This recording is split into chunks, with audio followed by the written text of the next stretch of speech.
Little lady and stinky boy. Thought they were so cool, but they had no joy. Hi, everybody. Welcome in. My name's Crimzon Rulez. I'm Elysium's greatest monster hunter, and I am the Midwest fantasy VTuber and your least favorite idol. And the chat's broken again. Here I was thinking maybe I could put it on screen again finally, but nope. YouTube refuses to fix their shit. Okay. Anyway, hi, everybody. Hi. Welcome in. Hi. Sorry for the gorilla. I'm not that sorry, but hey, what's going on?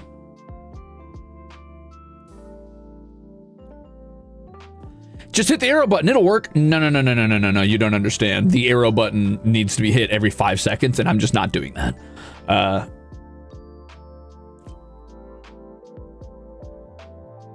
If YouTube fixes everything, what'll they do tomorrow? Yeah, that's a good point, actually. That's true. That's a good point. Real quick, I want to say thank you for the 10 gifted chips every day. And thank you for 5 months, John. And thanks for saying that. Thank you for saying, I appreciate you too. That's what I meant to say. Hi, everybody. Welcome in. Hi. Did you guys like my song? Did you guys like my little ditty? I've been thinking, I was just eating my breakfast, and I was thinking to myself, dude, I should make a really shitty, like, Cartoon Network original that's just fucking hideous to look at and so annoying, and just call it Little Lady and Stinky Boy, and have, like, Little Lady and Arturus be, like, the leads or whatever, right? And then I was thinking maybe I'll just give them really obnoxious voices and, like, give it this, like, terrible fucking opening song that's just, like, so cheesy even kids roll their eyes, you know what I mean? Like, fanboy and chum chum levels of, like, Jesus, even 10-year-olds like, God, that's a marketing ploy. Little lady and stinky boy, thought they were so cool but had no joy. And then maybe what we'll do is we'll have Pollux be a tertiary character, like a secondary character, right? That's not in the title, but he's still, like, kind of always around, kind of like Patrick. But it's, like, clear he's, like, the most favorite character in the show. You know what I mean?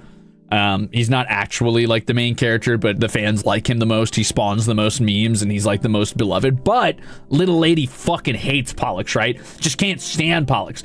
She's, like, insistent he's the worst, most terrible monster that ever lived all the time. And every time, like she talks about Pollux, like, the camera will zoom in really dramatically and get, like, the little, like, black brackets at the top and bottom. All right, she'll be like, ugh, I hate him. And Arturus will be like, I don't know, I think he's pretty cool. He seems pretty nice. What's your problem with him? And she'll never really elaborate, but she insists he's like some terrible monstrosity. And then by like maybe season 9, the show gets too self-referential because it's been around for too long and starts cannibalizing its own in-jokes. And like up until now, Pollux has just been really nice. And the joke, the humor has been that Little Lady hates him for no reason. And it's completely pointless and just anger, like for anger's sake, over the top hatred. But by like season 9, the show has to like, it's run out of jokes to make. So it gets like, it starts consuming its own comedy and making its own references to itself. So every once in a while, there's a scene where like Pollux is facing away from the camera and someone runs away from him screaming into the distance, like laughing hysterically because they saw some eldritch horror, and he turns around with like a little like cute demure smile, like, oh hi, what's going on? You know what I mean?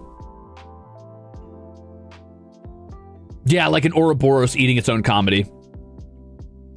This is like every 2010s Nicktoon.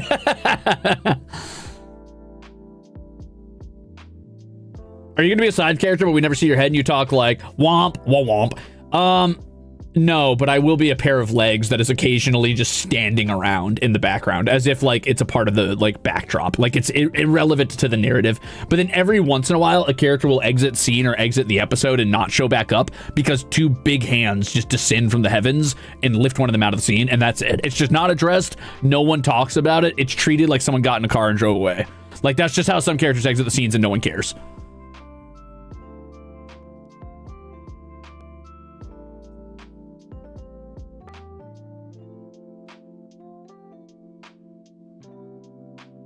This needs 6 seasons and a movie.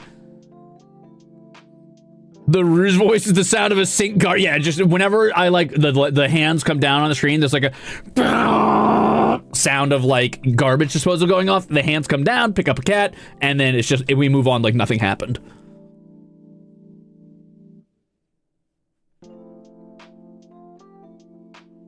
Yeah. Time to greenlight it. Let's go.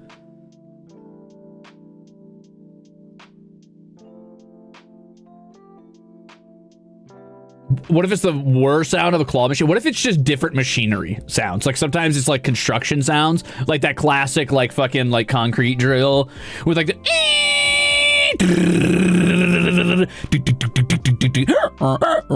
type shit, you know what I mean? But then sometimes it's like a claw machine, sometimes it's like a backhoe backing up like a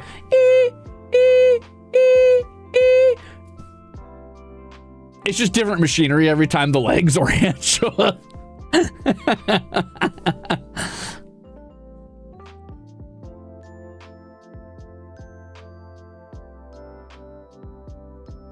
Yeah. The way I can hear those exact sounds in my head, it's because it's construction dot like MP3 or some shit that everybody uses.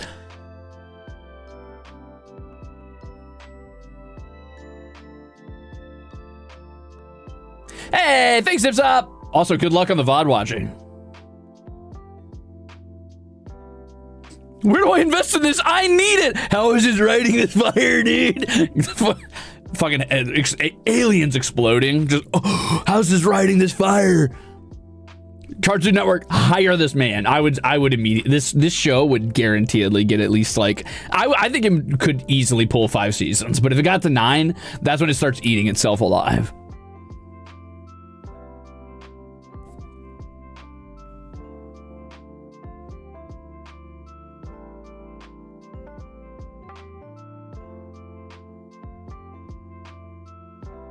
Reaching the sounds of that you have memorized the exact sounds of the exact construction video question is a level of hyperfixation I admire. I just hear it too often, honestly.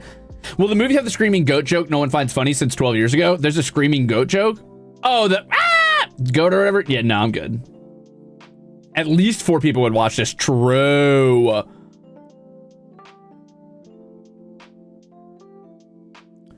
Which internet celebrity who will never inevitably get canceled in a year we invite in a guest star? Me. Me?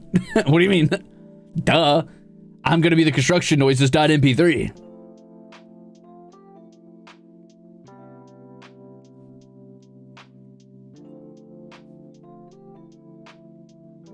Let's go. I love that guy. Says cutest parasite for real. Cutest parasite for real 1 year from now. Oh, that guy? Oh, it was a passing interest. I didn't even know that guy. I didn't like that guy. What? He's problematic. Fuck that guy. Shit! When do we get to cancel you? Soon, I'm sure.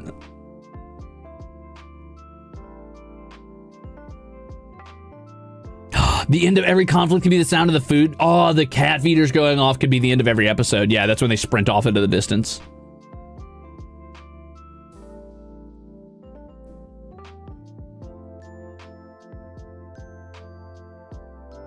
Not an Arqueous Sprite joke. How dare you?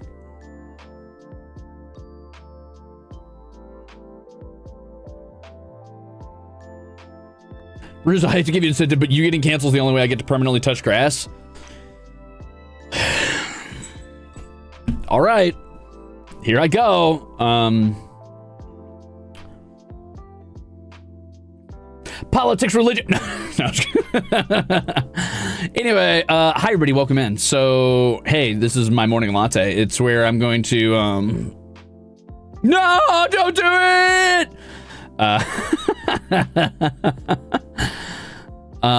Yeah, but hey, welcome in. It's been a couple days. I've been vibing. I've been doing my own thing. I've been taking a little bit of a break that I didn't even know I was going to take, really. I just kind of took it, partially because I was a little bit too bummed to stream, and I think we all probably are a little bit in the dumps at the moment.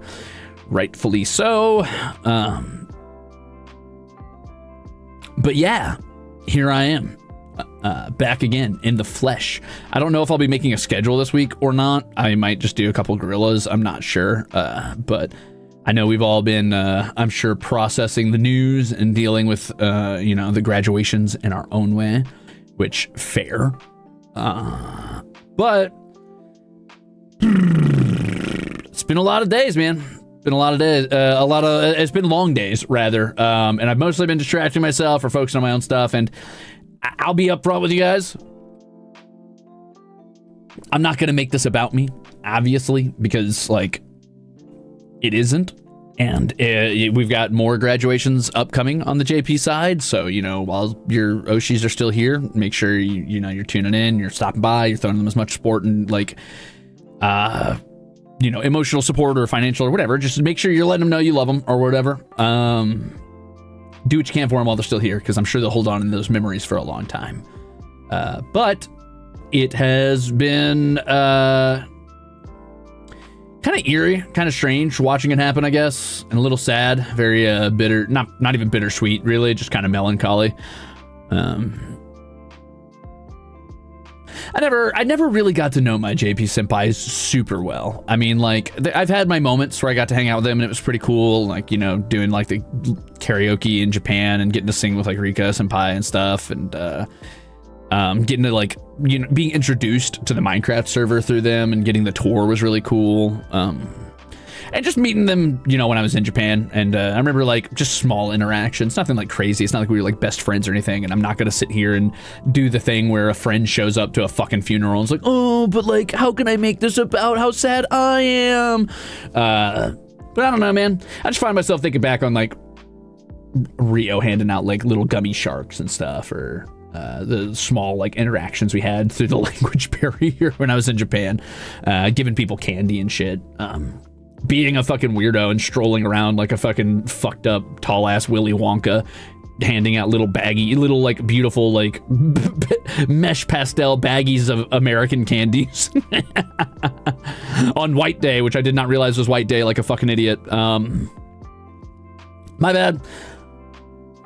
But yeah, it's definitely a bummer. It's sad to see people like disappear after so much of their lives have been invested in this. And it's not like they're like gone for like ever or anything. Like, obviously people keep going. They live on in their own spaces and in their own ways. Not to put too fine a point on it. And obviously to not to like,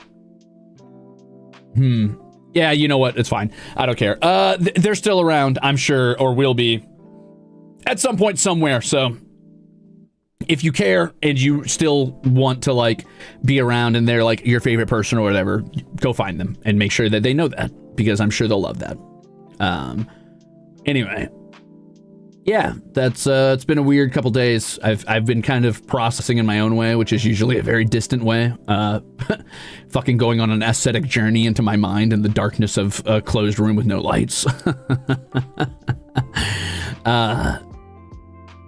But yeah, it's been, I don't know. I figured it was time to come back from my monk's retreat, re-enter the world for a second and talk to you guys and hopefully try to make sure that everybody's doing all right. Not that I give a shit if you guys are doing all right, because I don't, because you guys are stinky and yucky and nasty and I don't even like you.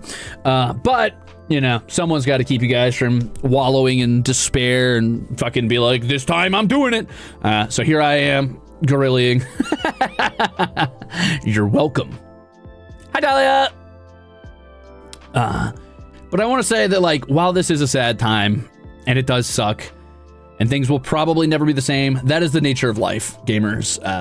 Things always change and things are never going to be the same from day to day, moment to moment. Like, every single moment is its own pristine, crystallized, perfect little thing that will never be the same as the one after it, because the world is a place of change. And while things might not be the same, that doesn't mean that that's an ending. It's just a new start a lot of the time. So don't give up hope. Don't wallow in despair. I'm sure you could still, like, you know, find ways to interact or support with them, you know, in the future whenever they end up being wherever they are. Do not be like, don't take this as like a death, because it's not. It's not, and taking it that way is only really helps our evil overlords. Not ours specifically. I'm not disparaging you, cover. Just in general, remember that, you know, individual people and talents, they continue on. So don't worry about it. Not don't worry about it. You can be sad. You're allowed to be sad. Things change. Dynamics change. And it is the closing of a chapter, but it's the beginning of a new one. So don't take this as a death. Except for Rio. Rio is already a ghost, so yeah.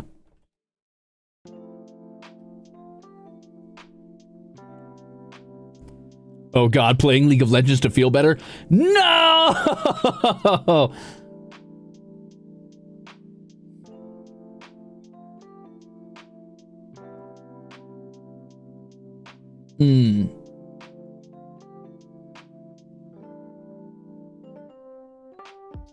Yeah, I'm a little sad to know that Rio's leaving, but I also understand. I get it. I totally get it. I think if there's anybody who's sympathetic in that regard over on the inside, I'm definitely one of them.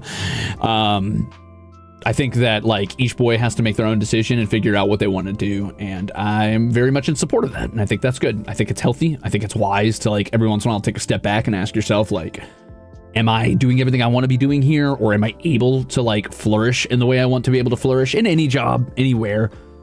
I think it's healthy. I think it's wise, and I think supporting them in that decision instead of, you know, making them feel like they're being blasted off into nothingness, and that they're starting all over again is probably the healthiest thing you can do, where you're able to. Obviously, if there's somebody you already like supporting and there's somebody you care about, then yeah. But if it's, you know, if it's just a sadness because it's a sadness because things are changing, that's totally fine, and you should process those emotions. I get it, and it's okay to feel sad, even if you are like, oh, well, like, oh, it's okay, I'll just, you know, I'll see them again. Like, it's okay to still feel sad about that, and you should. You should feel those feelings. Let them go through you, let them wash over you, and then move on to the next thing, you know? Like, keep pushing. You'll see them again. You'll be all right. But yeah, I see a lot of sad posting, and I get it, and I'm sorry.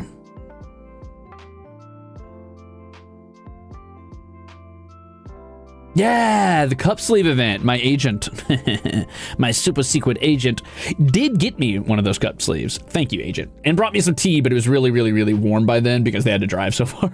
So long. Unfortunately, it was not as good, but I still drank it. It's fine.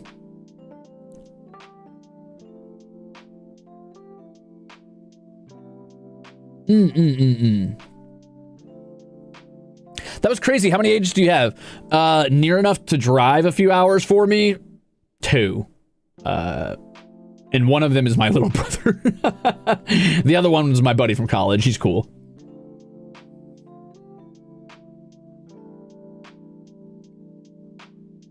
Did I pay my agent? No. No, I didn't actually. They were already going to go to the event for themselves. They just decided to make the couple hours drive to see me.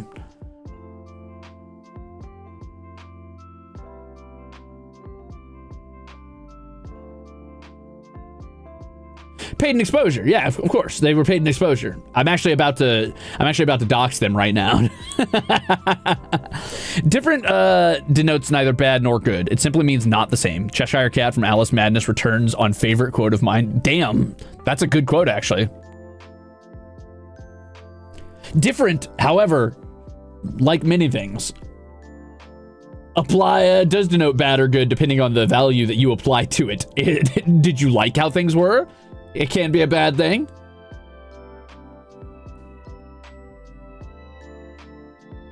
Paid with Big Brother love? Well, they're older than me, so that would be weird. But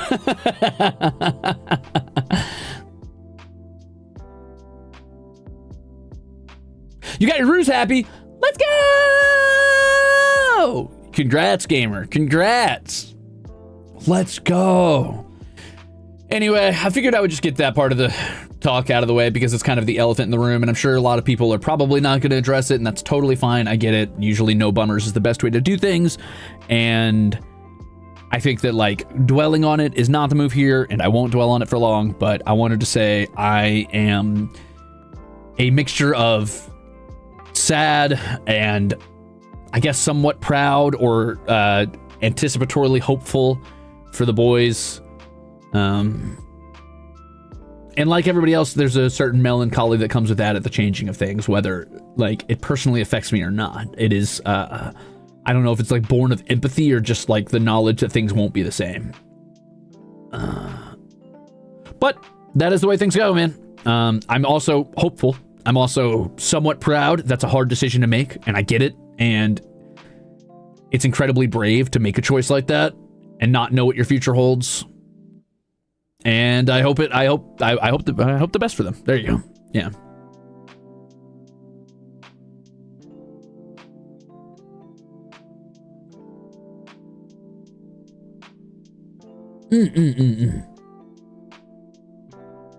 Yeah, mad respect. Anyway, yeah, so I took a few days to sit on my own and do my own thinking, but I also played Bloodborne. So that's cool. I played through Bloodborne finally.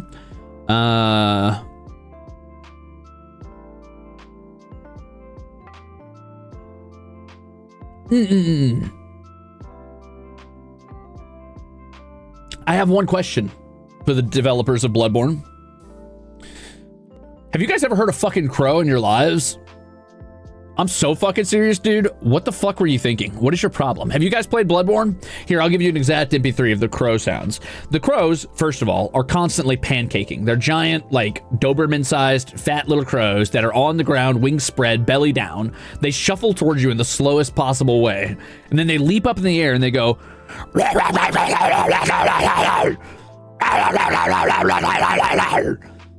Hey, guys, that's not what a crow sounds like.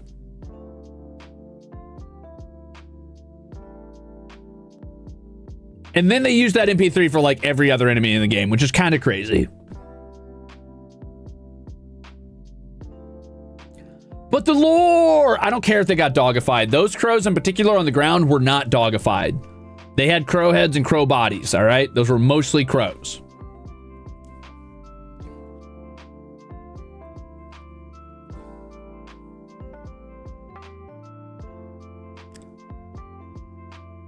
Oh, maybe that's why they recycled that MP3 for like 57 different enemies. Maybe the crows picked up the noise and were mimicking it from other enemies.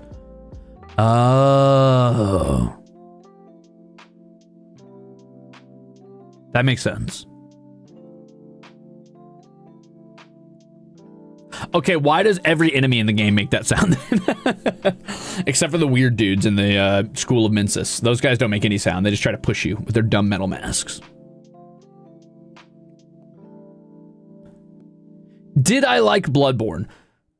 I'm going to say something you're not going to like first, which is that I used to bitch about Bloodborne because I did not like the aesthetic of Victorian England style Souls-like, and that was my only complaint, really, was that the aesthetic just didn't appeal to me, so I didn't bother playing it. Now you've made me so much more powerful than I ever could have been, period. Now you've given me the actual complaints that I can have with the game because I've played through it. I'll say this for Bloodborne. I liked it. I thought it was pretty good. The narrative is interesting. The setting's pretty cool. The aesthetic, while a little bit repetitive and very, very, very, very gray, which is natural for a Souls-like, is still very cool because I like the whole Gothic cathedrals and the cool, like, cobblestone streets are fun. Enemy variety was a little bit lacking, but that's okay. It wasn't too bad. You know, for the time, it was fine. The combat was... I'll be honest, a lot of people like gassed up Bloodborne's combat, and maybe that's what bothered me about it, but I don't think the combat was very good. I ended up playing it a lot like I played Dark Souls, the original Dark Souls, and that's not a good sign. Which is to say that, like, I just tried to space and outrange every enemy because the combos were largely pointless. Everybody's like, oh, Bloodborne's so fast and the combo weapons are so cool and it's not like slow and methodical like Dark Souls. You don't like hide behind a shield and there's no armor, so you really just like can only rely on how fast you are. I'm like, no, that's not how Bloodborne combat works. Most monsters have a move that will outspeed you no matter what weapon you're using, unless you're using the Eileen daggers, which I never got a hold of. So if you try to lace like full combos in, you're probably going to get knocked out of the combo and then you're going to get comboed on. So it's mostly staying just out of range of an opponent, poking them, hopping back, staying just out of range, poking them, hopping back, staying just out of range, poking them, hopping back, staying just out of range, which is a bit of a bummer because I expected it to be a lot faster. The fun lore of the pigs and the crows is that they've been eating dead beast monsters. So they have. The pigs were loving it. Yeah, the weapon transform system is what bothered me the most because that's what everybody keeps talking about. They're like, oh, well, Bloodborne has like a cool weapon transform system and you use it and it like makes your weapon so unique. First of all, the transform moves, at least for my weapons, were pretty bad. I ran with the Hunter's Axe for the first like good half of the game, and then I swapped over to Ludwig's Silver Sword, And then I also used the electric mace for a little bit, which was pretty cool because it was really good against Eldritch monsters. But for the most part, it was the silver sword and the hunter's axe. And it was fun. And I like the hunter's axe a lot. The hunter's axe is very simple, but because it comes with a big cleave as its special weapon art, and because it has like a good downward like overhead as its heavy attacks, it genuinely could cover most situations. It wasn't flashy, it wasn't interesting, like, oh, look at how cool this is, look at how long these combos are, but it had an answer for every situation. It was very much just a Swiss Army knife of a weapon, and I loved that. But the reality is I almost never used the actual transform moves. Did you learn to abuse the parry, or did you stay away from the guns? I abused parry against humanoid enemies. I did not touch it against bosses or monsters. The I would say that like 60% of my parries, whenever I got the window right to get a parry, it was simultaneous with being hit. So I would be knocked down and I could not take advantage of the parry. So I just kind of gave up on it on monsters after a while. They just had too good a spacing.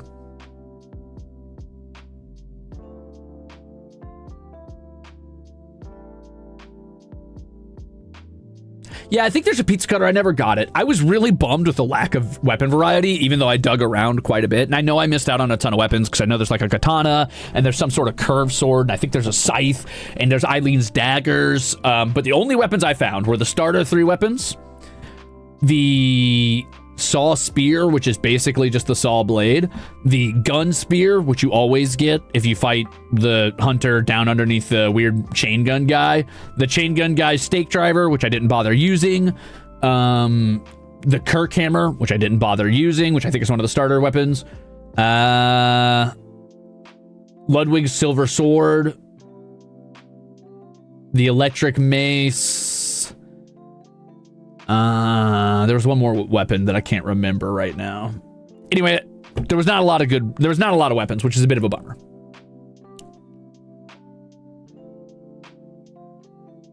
Oversized pizza cutter Napster. It's like a giant pinwheel of blades.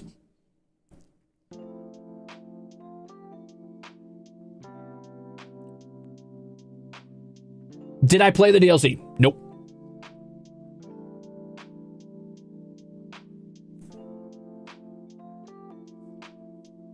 Yeah, my main issue with the weapons is that I almost always just use them in their transformed form and never swapped out of that. Like, Ludwig's sword, I ended up favoring as a longsword after a while, and I stopped transforming it too often because it didn't have the range I wanted in the two-handed form.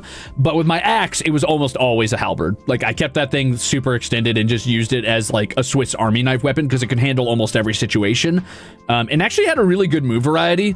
Like, the hop back and then charge forward, like, thrust with the tip of the halberd, like the point, was really good for catching enemies off guard and being very quick, especially after a dodge. The big sweep was really good for crowds and could just be kind of spammed, frankly. The overhead was good for pancaking people. The charge attack was good for pancaking people. So, I mean, the Hunter's Axe was really everything you ever needed. It just does everything fine. Ludwig's sword was a little bit faster, so that was nice. And scaling off Arcane, which I leveled up, was cool.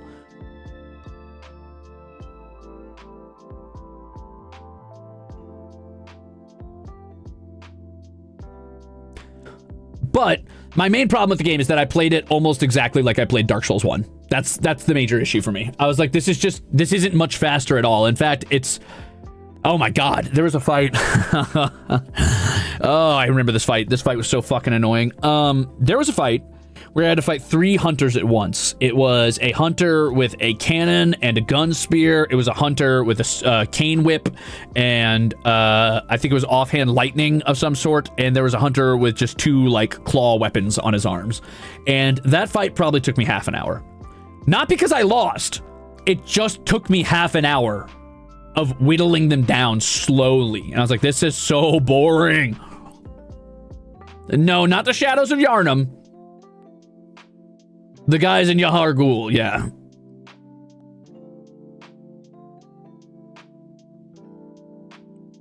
I ended up using poison knives to kill the frenzy dude with the dual like arm claws or whatever.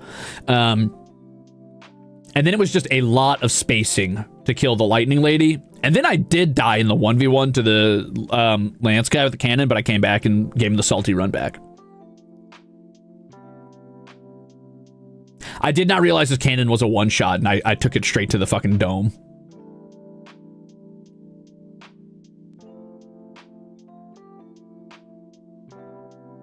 Anyway, they were annoying. But yeah, Bloodborne was cool. I have a lot of complaints about weapon variety, boss design, and my major complaint, this is the biggest complaint I have for the game. Again, a lot of things I like about Bloodborne, and I'm only like focusing on the negative because negative sticks with humanity easier, and it's easier to like pop in your head because you think about it for longer. My main complaint, the biggest complaint I have with Bloodborne, period, is that every single enemy in the entire game, bar none, has what I call the flail your arms attack. Every enemy, every boss, every battle, every minor minion, every unnotable, stupid fucking peasant of an enemy has the flail your arms attack. And if you are caught by it, you are dead. There is no getting out of it. There's no rolling out of it. There's no iframes after you get hit. If you get caught by it, you are dead. If the enemy catches you with temper tantrum, it is a guaranteed one hit. And that is incredibly frustrating. That is just not fun design. If you got like even a quarter of a second, a tenth of a second of iframes after you get hit once, fine. But since you don't and you get juggled, boy, that's annoying. What type of flailing are we talking about? Not failing, flailing. Like where they just swing their arms wildly and like a fucking, they do the fucking Luigi running, like dashing A.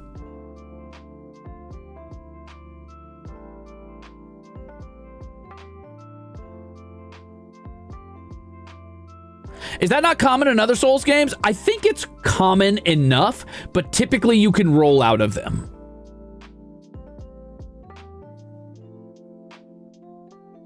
Can you flail your arms in the game? No, but what's really fun is that almost every enemy also comes with an instantaneous frame 1 attack that knocks you out of your combos. Not all enemies, but almost all enemies, which is why I ended up defaulting to, I guess I'm just going to space my enemies out and tap them with heavies again and again and again and again, which is very fucking annoying. It's a very slow playstyle that gets dull quick. Because if you don't, and you try to, even something as fast as Ludwig's Longsword and spamming lights, right? Like, many enemies have a frame 1, like, no, and they'll tap you in between swings.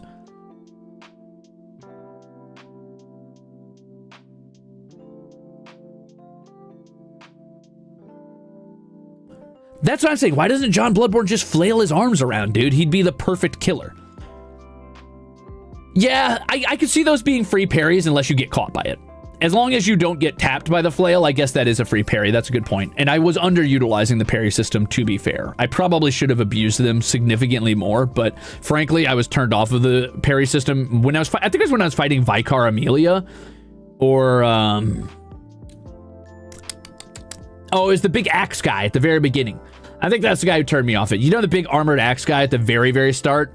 Almost everything you can parry him in, if you time it to parry him, you will also be hit by the axe, and it drives me insane. I'm like, oh, cool, I got tapped, even though I landed the parry window. Oh, I got tapped again, even though I landed the parry window? I got tapped again, even though I landed the parry window. And I'm like, dude, nothing feels worse than missing a parry because your character's flying backwards and then going, oh!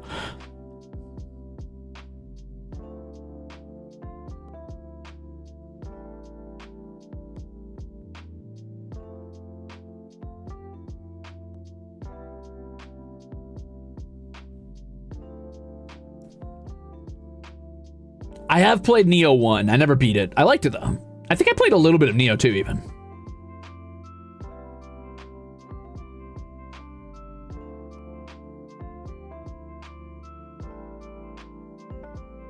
Schrodinger's parry system. Yeah, you parry, but you still get hit. I'm like, oh, okay. Yeah, I think maybe that's what it was. I don't think I really carefully reviewed what was annoying me about the parry system, but I think that the main annoyance is there's instant feedback if you succeed parrying in most FromSoft games. Like if you succeed at parrying, then you know it happened. There's an immediate dong, and you are essentially undamaged, no matter what. If you parry an attack, the opponent's attack does not damage you. It will just like bounce away. There's nothing they can do about that. In Bloodborne, if you parry an attack, there is a very real chance the attack still hits you. Thank you for the gifted chip. I think that's my main problem with the parry system in Bloodborne, is that it almost encourages fishing for parries outside of their range, which is fine, I guess, but it takes away some of the risk of parrying and also takes away the reward at the same time. Yeah, but the rally system makes up for the damage you take. No, it doesn't, because you can't get up fast enough to get the actual, like, parry off, so you don't rally. I'm talking about, okay, listen, here's what I'm talking about. Imagine this, right? Don't make me break out Microsoft Paint. Big guy hits you. You parry him. You get the parry sound. He falls on his knee. But because he hits you, you slide backwards, thrown on your ass. You get the, oh, but you can rally, but you don't get up fast enough to rally or get the parry, so it doesn't matter. It's just like, oh, there's a rally system, but don't use it. You'll be punished if you try to get in the actual, like, combo.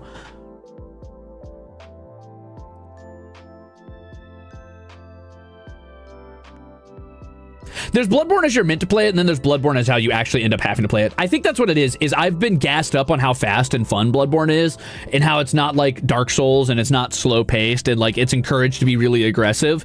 And maybe that is the case if you're really, really, really exceptionally versed in Bloodborne's, like, enemy variety, and you know the, like, timings on everything. But the reality is, as someone who's going through Bloodborne the first time, and it's not like I'm an amateur at Souls games, so I know what I'm doing, right? Like, I'm not completely blind to the gameplay.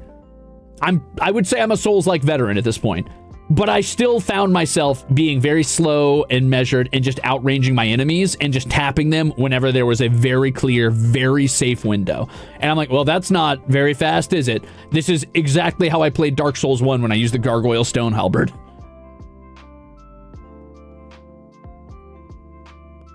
All right, let me get out paint. I got you. Zunatic says, I don't get it. Show us the Microsoft Paint. Well, all right. I could be bribed. Sure. Ronald Reagan hater, thank you for the 25 months of being an Axel. Birthday soon. Birthday wish me, big man. Also, I moved and all my cats are freaked out. Help me. Meow. Meow. Meow. I don't have to wish anybody anything. What? No. I don't know. What have you done to deserve a happy birthday yet? How are you gonna earn it? Take your birthday from me. Refusal, bastard, 1,000 curses. It sounds like your cats aren't the only ones who are freaked, because you just got Ruze angeled, mind freak. Wow. Wow.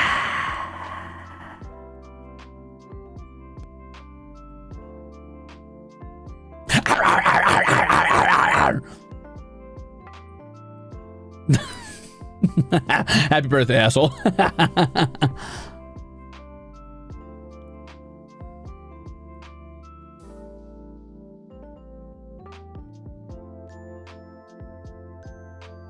All right, listen.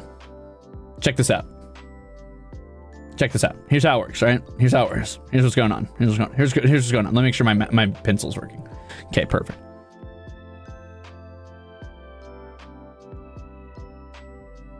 Here's the problem. Here's the problem in Bloodborne.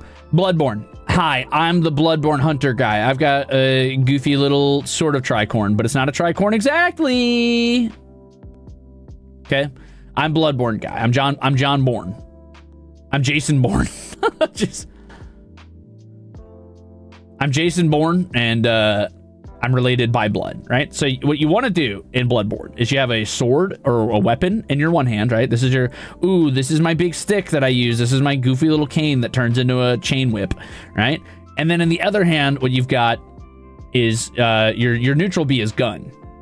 And you want to hit him with a blicky. You keep that fucking old fucking 1776 blicky on you. You know what I'm talking about? The old blunder boost. Hold on, I'm getting it. Don't worry, I'm getting it. I got you. Don't worry, right? So you want to keep that on you, ready to rock anytime a mob is trying to get you. Yeah? So that's Jason Bloodborne. And he keeps that old fucking one time, I buckle my shoe, 3 more, I buckle some more.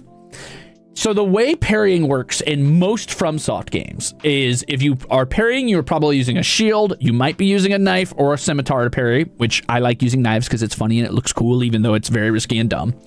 Angel Senshi to Club, silly little guy. Thanks for 23 months of being an asshole. Why is this one of my Kamiyoshis, and how do I return him and get my 23 months back? You don't. Anyway, thanks. I'll be taking those head pats and snacks. All right, so you got your gun, and you got to go pew, pew, pew, pew, pew, pew, pew, pew, pew, pew, pew. However, the problem with this is that the gun has a functional range of a spitball. However, go outside, right? Are you watching me on your phone?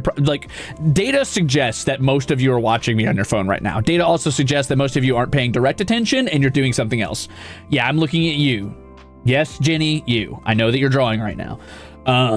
Pick your phone up, go outside, spit as far as you can. Just spit as far as you can down the sidewalk. That's how far your gun goes. That's how far your gun goes in Bloodborne. That's how far your bullets go for parrying, right? Here, this is just in case you are watching on your little shitty phones. I got you. It's 1 a.m. Perfect. That's the perfect time to spit without your neighbors seeing you. Right? Okay. Are we all figuring out how this works? Great. Good job, everybody. Good job. Wait, I gotta make it a little bit bigger and then I'll drag it down. Okay. So with John Bourne here, the idea is that you have to shoot your enemy. The idea is that you need to shoot your enemy, right? To parry them. But the problem that you end up running into. How do I move things in fucking paint? I don't remember. I don't remember. Crap. Ah! Do you just drag it? Yeah, okay. Let's move him over here.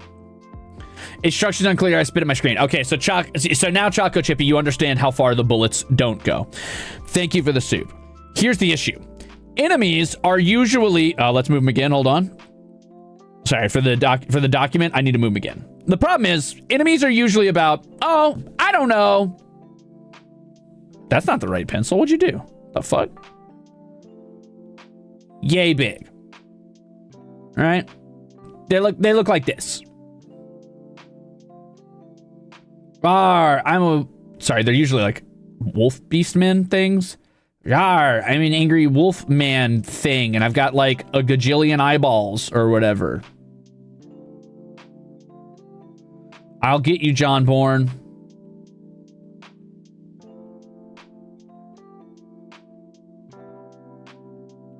Right, so this is like 90% of enemies in Bloodborne, and then they like got a big old hunched back, and usually they're doing like the fucking Slav squat or whatever. They got like this going on, and then you know they sit like this, and then their arms are like this, right? I got my little hands on you, John Bourne. So the issue is you go to parry them, yeah? You go to parry them with your bullet, but your bullet does not go as far as their arm. Now, in a usual FromSoft game, if you parry an opponent and you time it right, that's it. That's the whole of the interaction. There's such a thing as a deflect, which is not the same as a parry, and you still take some damage, but not as much damage. But if you parry, there's a gong sound, and your enemy's attack flies away, and they go into a stance where they are staggered, and you have an opportunity to hit them. The problem with Bloodborne is because you are not defending yourself in any way, you are just shooting them.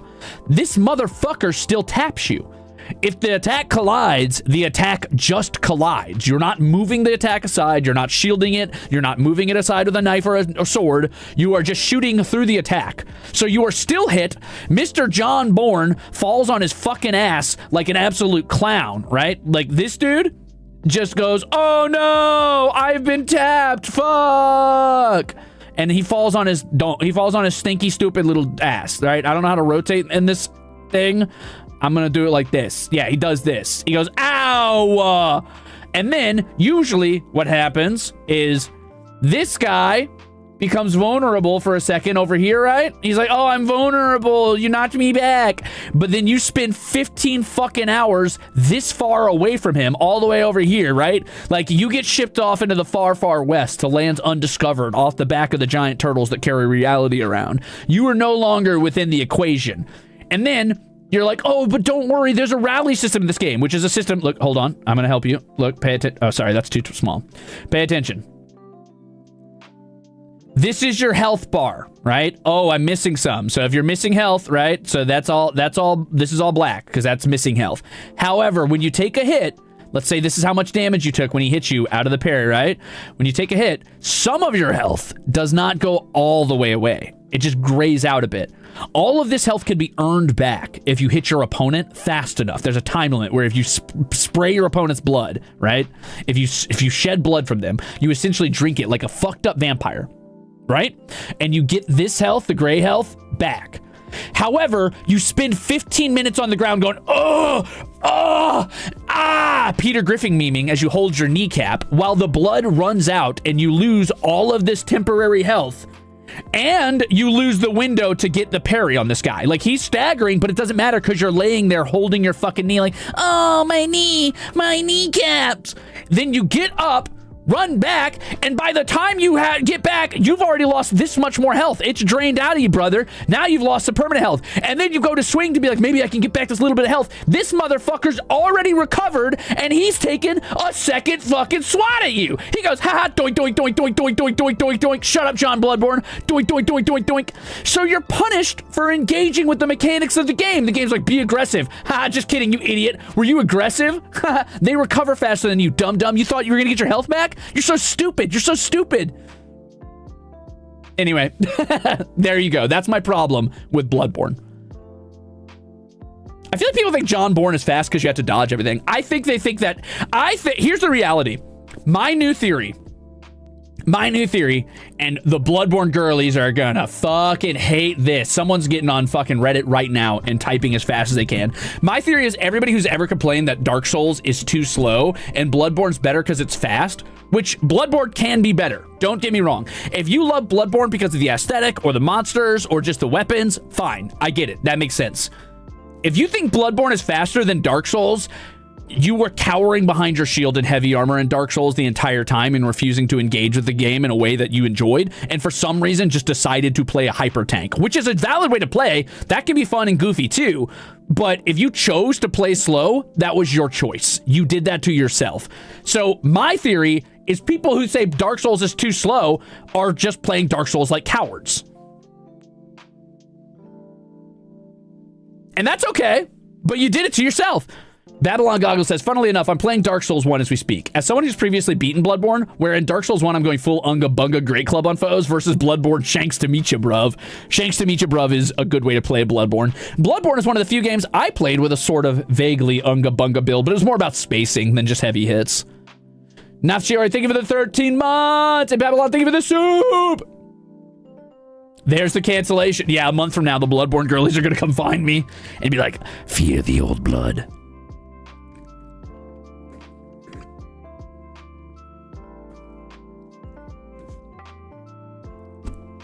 Thanks for the drawing. I definitely needed that and didn't just ask to see what you'd make. Yeah, no problem.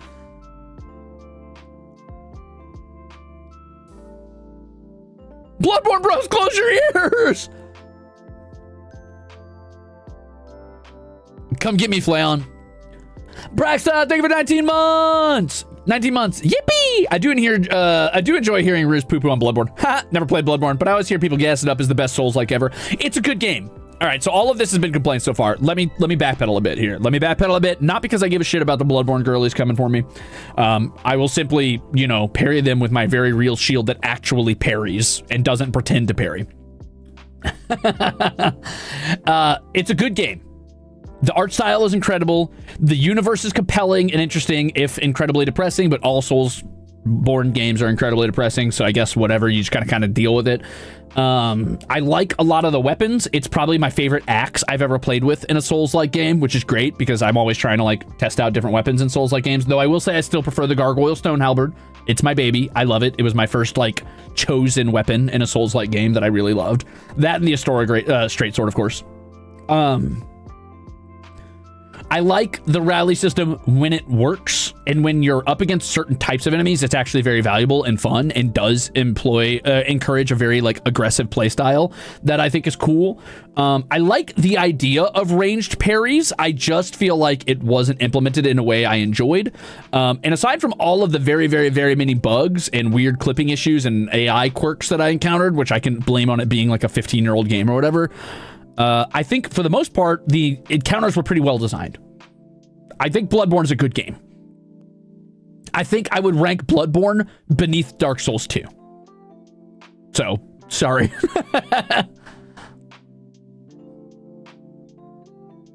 I would say in order, the best Souls-like games are probably 1, then 2, then Elden Ring, then Bloodborne, then 3. And Demon Souls is technically in there, but to rank it against them is not fair because it's such a fucking old-ass fucking quirk chungus type game where it's like, it's got so many quirks of being old that it's probably the worst objectively, but it's interesting and I like the world building. I've never played Sekiro, so I don't know. I would play Sekiro if I could use something that wasn't a katana.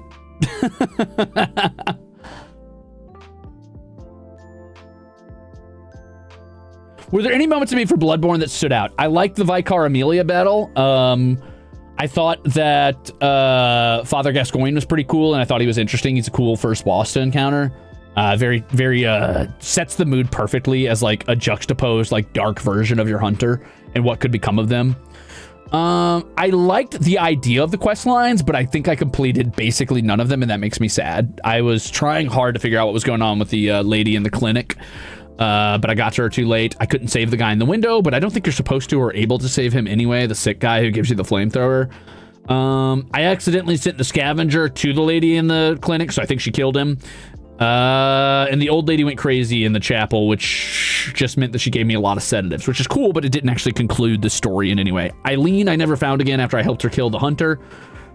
Back in Gascoigne's arena, and I don't know what the fuck happened to the priest dude, who's probably not even a real priest, because boy, does FromSoft love their fake out priests. I don't know where he went. I talked to him like twice, and I never talked to him again.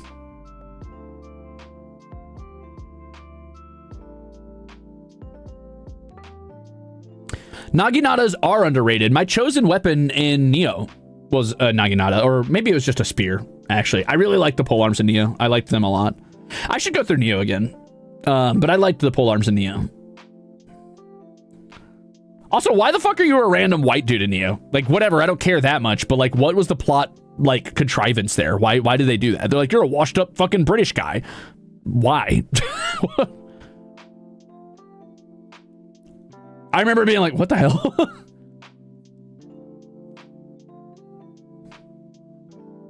Why not? I don't know, dude. Just why? It's like set in like feudal Japan, fantasy Japan.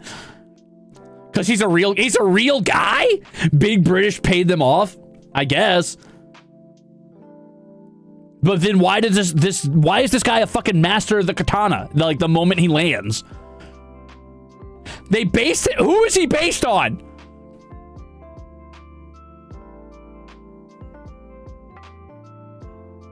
Because there was some dude who got straight into Japan for a long time ago. The devs took it and ran with it.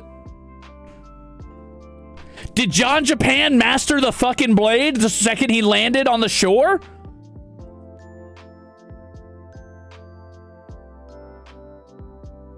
You know the Catholics went over there ages ago, right? Okay, motherfucker. And did the Catholics bring katana priest with them? I'm sorry, I didn't know fucking Father Nihon showed up with his fucking glorious steel, folded the blade 27 times, and started besting actual Oni in one-on-one combat. If they did, that would have been pretty epic.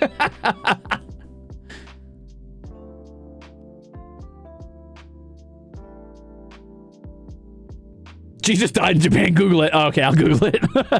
Bro, that's sick. Okay, so here's my idea for a new movie.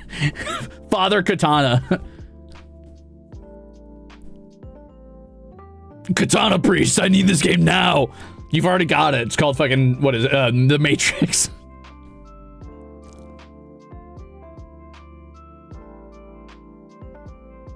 Father Nihon, Katana Priest. Prehistoric weeaboos.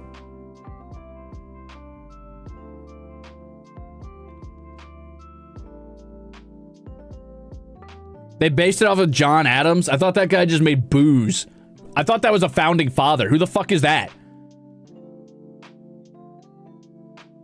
Who is that? Another 6 seasons of this place. You know what? Showrunners, hire me. I'll handle writing your shows from now on.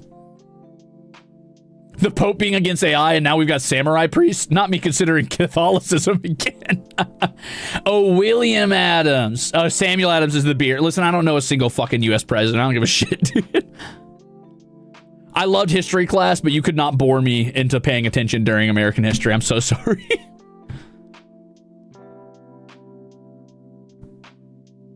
I thought William Adams was the guy from Five Nights at Freddy's. Yeah, true.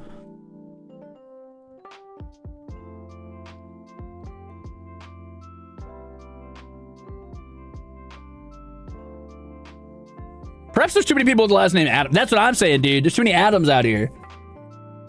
Not a single... Where's John Eve? What the fuck, dude? From the team that brought you Velocipaster, bringing you Katana Priest, Feudal Japan just got more holy. He puts the hole in holy. He just pulls out a fucking, like, machine gun and shoots down a couple zombies. And, like, the title appears in the bullet hole left behind.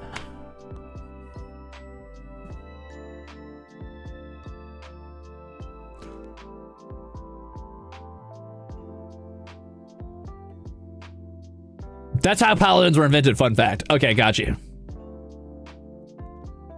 Give this man a 50 million budget right now. You joke, but that sounds exactly like a niche pulp film in the 80s that couldn't exist. I believe it. Babylon Goggles, thank you for 14 months. Welcome back. Now starring Keanu Reeves. Also 14 months. 14 months in the making because we didn't have the budget to film any longer with one single call-in from Keanu Reeves that we bought on Team.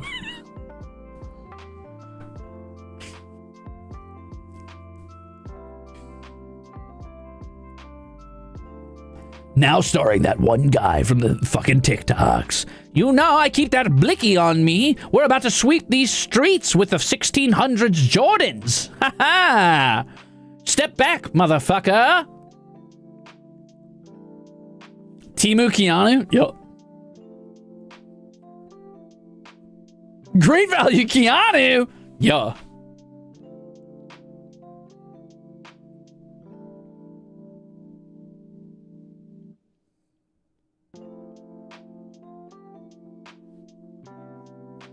Anyway, so yeah, I played Bloodborne. How did we do this? What happened?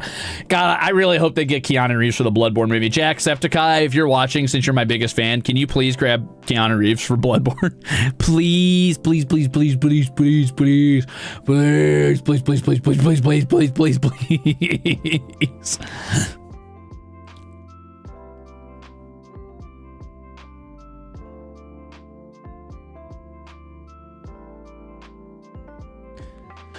Matthew E. says, Ruze, the American Empire has lost the mandate of heaven. The Delaware overfloweth. The eunuchs are corrupt, and the peasants riot over the price of food. History can be interesting like this.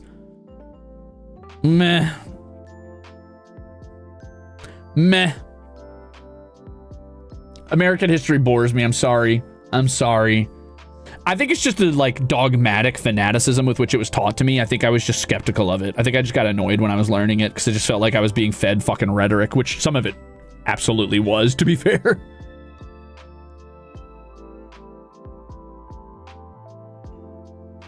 You don't want to hear Keanu's British accent, to be honest? Actually, yes, I fucking do. Yes, I fucking do. What history do you like then? 100 Years' War? Medieval history?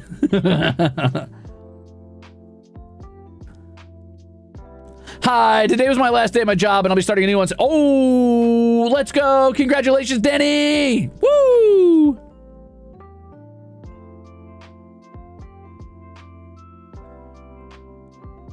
John Dalek? Nani? You mean from Warhammer Fantasy? The Bretonians?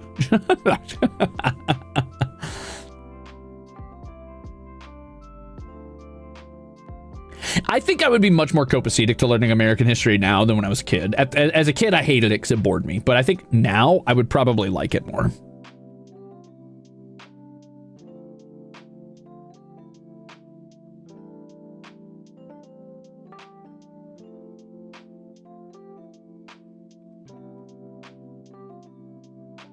Sorry, I'm fixing my art. It was slightly disjointed and it was bothering me.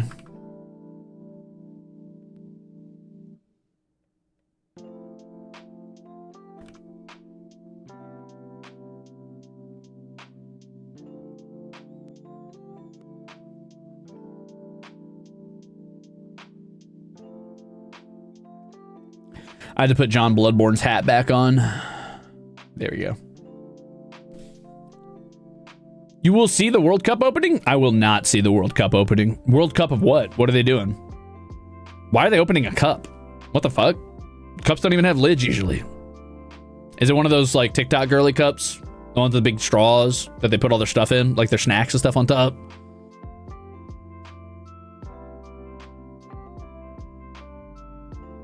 Oh, football. I'm not a football guy, I'm afraid. Stanley's, that's what it was. Stanley Cups.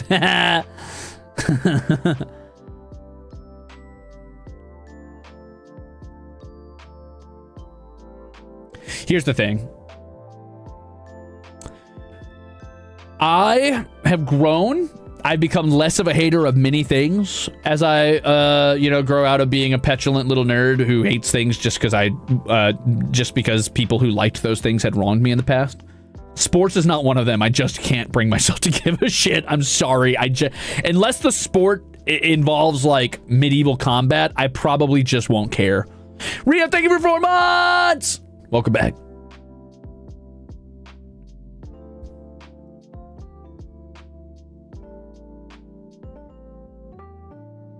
The closest I came to liking sports was Marble League. True. I don't even give a shit about jousting. I'm sorry. I just don't. It's like, it's funny and like interesting to look at like as an oddity for a minute. And then I'm like, okay. What about League of Legends though? I used to watch League of Legends competitive games when I was really, really, really into League. But even then I was never like a fan of anybody or a team or anything like that. I would watch to critique their gameplay as an armchair general. Like I knew what I was fucking talking about. And then that was it. I would occasionally watch competitive StarCraft 2, but I was no good. That's it.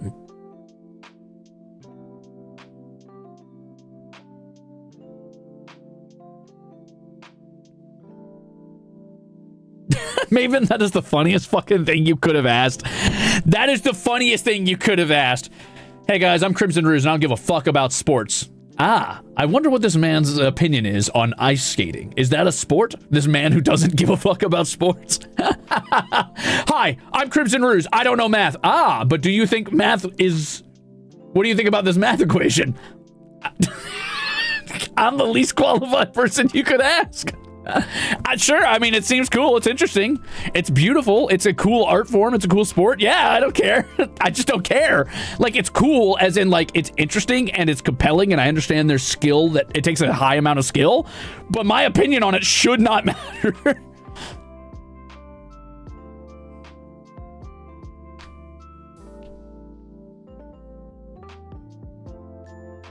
Breakdancing. Sure.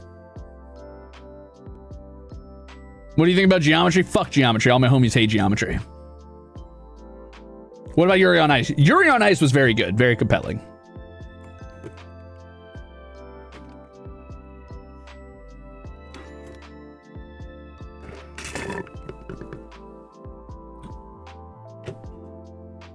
I don't remember a lot of it, but I remember liking it. I remember liking that little blonde asshole. He was funny. Opinion on wrestling? I have an inherent disdain for wrestling because of the people I grew... Okay, listen. I'm going to give you... Stop. I know a bunch of people just got really sad because they like wrestling, and I get it. I get it. As a raw concept, wrestling's fine, but bear with me for a moment, and I'm going to explain myself in one sentence. I was raised in predominantly white trailer parks. That's all you need to know about why I don't like wrestling. Now you know. Do you know how many arguments I have had with little fucking Cletuses about like, no, it's real. It's real. It's 100% real. The Undertaker can just shoot lightning out of it. It's not scripted. It is real. These guys could break a car over their knees. Like, they're the samurai kids, but of like big burly dudes. And oh my God forbid you bring up the homoerotic undertones and you're like, damn, they should just kiss. Oh, they'll lose their mind. Oh, they'll lose their mind.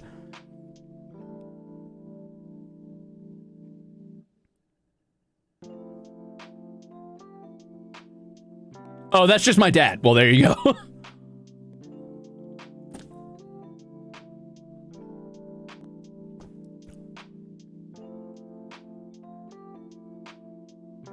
Well, okay. I understand that wrestling is real in the context that they are real stunt actors and they are doing very highly, like, arguably very painful, incredible feats of physical performance that are very cool. But it is also all scripted, and that's fine. That's cool. It's an art. It's an art. It is the art of gladiatorial combat performed to be as bombastic and goofy and loud and fun as you could imagine. And that's awesome. I just don't care. Nitro Rugrat, thank you for 2 years of being exceptional. That's a long time. Holy shit. Thanks for 2 years of fun, laughs, creativity, and making new friends while reigniting friendships with old ones. Oh, reigniting friendships with old friends, huh? Congrats.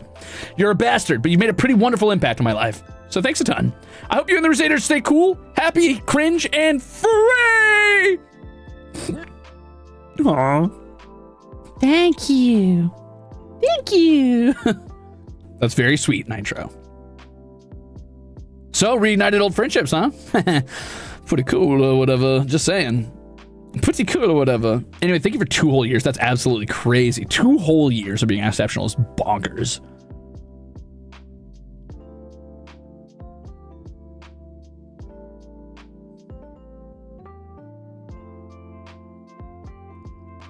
The Cat Dad Royce returns. Pogs, sports or not sports? I'm going to be so real with you, dude. The concept, sports needs a new name. I think as a language, we need to evolve past the word sports. I think I'm done with the word sports because people take sports to mean the same thing globally. And I think sports are very different. Is Pog a sport? If I said no, somebody who loves competitive pogging is going to be like, what? No, I'm the best Pepe around. And I throw Pogs like the best of them. I don't even know what Pogs is. I think it's where you throw those little like fucking, I don't know, caltrops on the ground or whatever. I don't fucking know what Pogs is. I'm sorry. That's a little beyond my age. However, I think that categorizing checkers into the same category as, like, let's say long distance running probably is not the same thing. You could certainly say both are like take skill and take training and honing of a talent and an ability and like a ton of like dedication and like drive. Do I think that they fall in the same category? No. We need to broaden our vocabulary around the word sport. Do I think that checkers and pogs are sports? Sure. If we're talking about a competitive skill that takes a long time to train and get good at, and you can like compete against others in it, yes. Do I think it is a physical sport? No, but I wish we didn't have to use the word physical sport and we could just have a different word. Brianna Banana, thank you for 28 months of being an Axel! You got a new job too? God damn. Congrats. Holy moly. Remember me when you're rich and famous, guys. I thought they were talking about the Pog emote. So did I. We're calling everything a sport now because game has a negative stigma, which is weird because gaming has become so like ubiquitous and like global to everybody. Everybody plays games.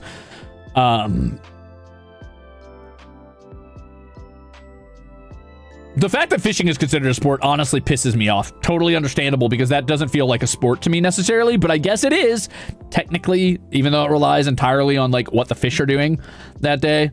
I mean, there's a skill in it, but like, you know, there's a certain level of like skill cap you can get to where it's like, that's as good as you get. Like once you know what tools and equipment you're using, you're not exactly manipulating the fish any better than anybody around you, dude.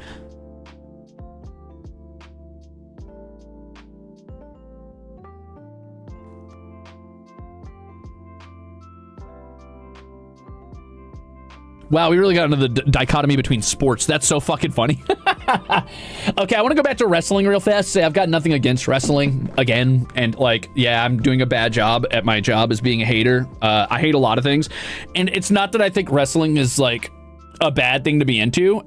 I think you're going to find that, like any sport you can probably bring up to me, it does unfortunately boil down to I just don't care about it.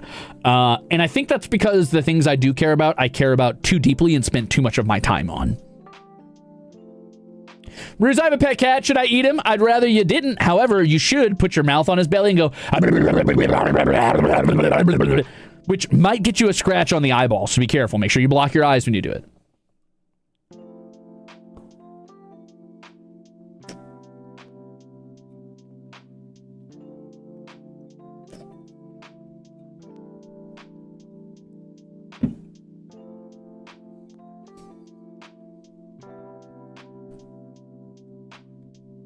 Can I demonstrate? Well, Arturus is curled up on his little nest next to me, completely sleeping with his arm blocking his eye, which is really cute, by the way. He's got his little paw, like, blocking his eye, and he's curled up in a perfect little ball. I could wake him up and demonstrate if you want. I could torture this boy. He's cozy. He's as cozy as anybody's ever been in their whole life. Oh, let him sleep. Let him sleep. No. Oh, poor baby. Convince me.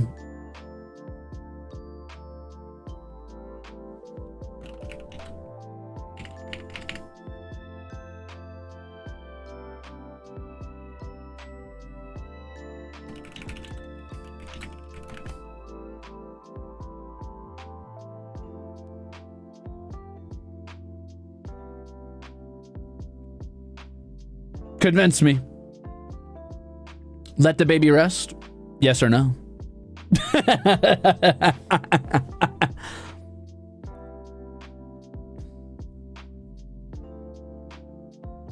The poll is up. It's time to decide. Shall I torture the baby?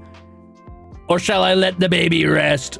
So far, it looks like 76% of people are saying let him rest. 24% are saying torture the baby. Oh, wait. A bribe. That's got to count for at least 5%. Sorry, guys. Sykes got you. Sorry, guys. If you wake the baby, you are a monster. Well, then call me a dog crow because...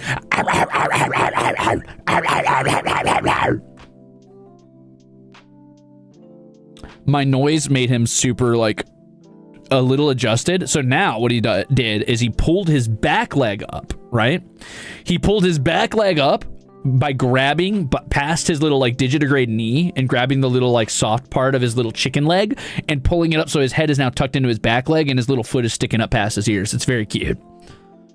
Let the baby rest, please, Rose. Someone in the household needs to get a normal amount of sleep.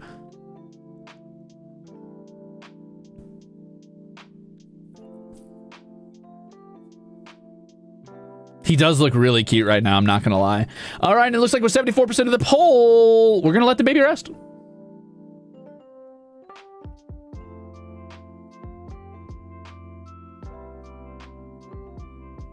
Tier 3 bait for real? For real, for real. I wonder if I can get a picture of him. And then I'll drop it in tier 3. Don't wake up, bud. Oh, he pulled his head out from underneath his leg. He was having trouble breathing. Poor baby.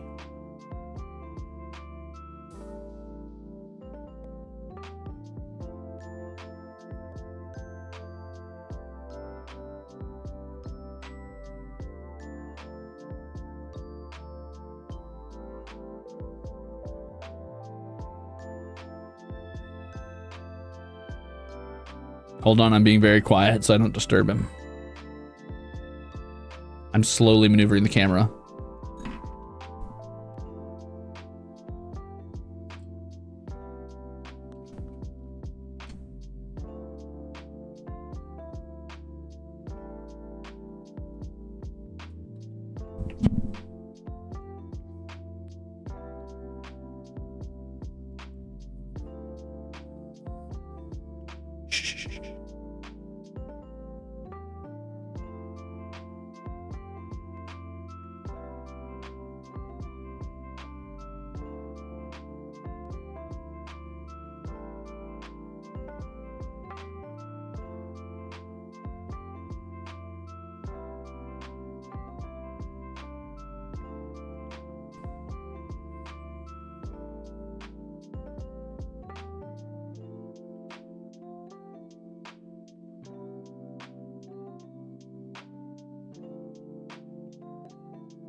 Arcturus.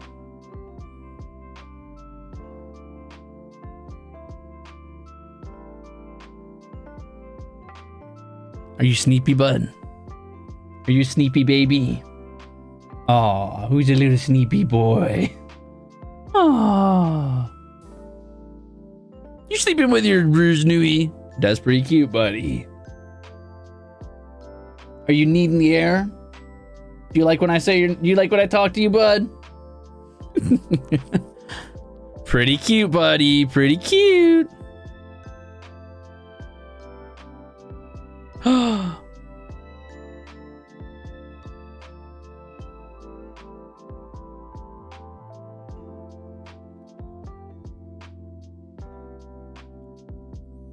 Wow.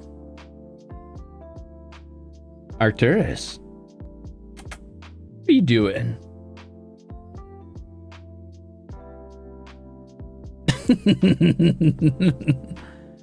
Now that's a Bloodborne boss.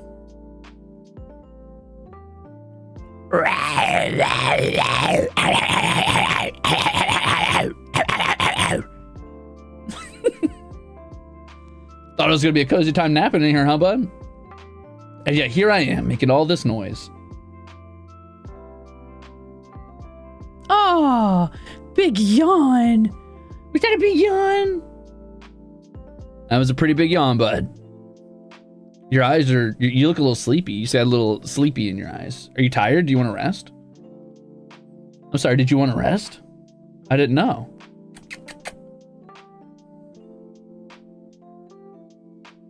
Are you cuddling your little Ruze Nui? That's pretty cute, bud.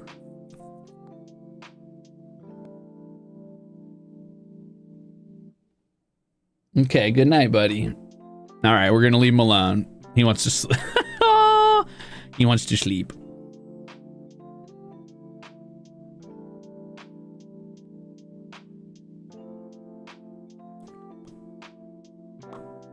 So yeah, he's a little cutie. What's I doing? Oh yeah. Hey, we're back. Unplug my camera real quick. Slow blink back at him. Okay. I'm gonna let him rest. I don't want to bother him too much. Tree funds for the baby for putting it up with us through nap time.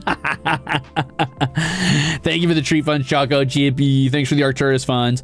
What else have I been doing? Okay, so wow, we were out on a real tangent there, but I guess that's what morning lattes are for. It's already been an hour and a half. Not bad. Wow. It feels shorter than that somehow. I guess because I haven't streamed in a while. Ruze, you're leading the HOLOSTARS-EN Gap Moe ranking right now, by the way. There's a ranking? Put me at the bottom. I'm what it says on the tin, brother. Happy birthday, Muchiro! Happy birthday. Thank you for saying so. Hoto, thank you for 21 months of being a Ruzader. Turns out I've been lurking for 21 months now. Thanks for the cat cam that's always kept me sane. It's my least favorite idol. Who possibly has rabies? What are you talking about? What are you talking about?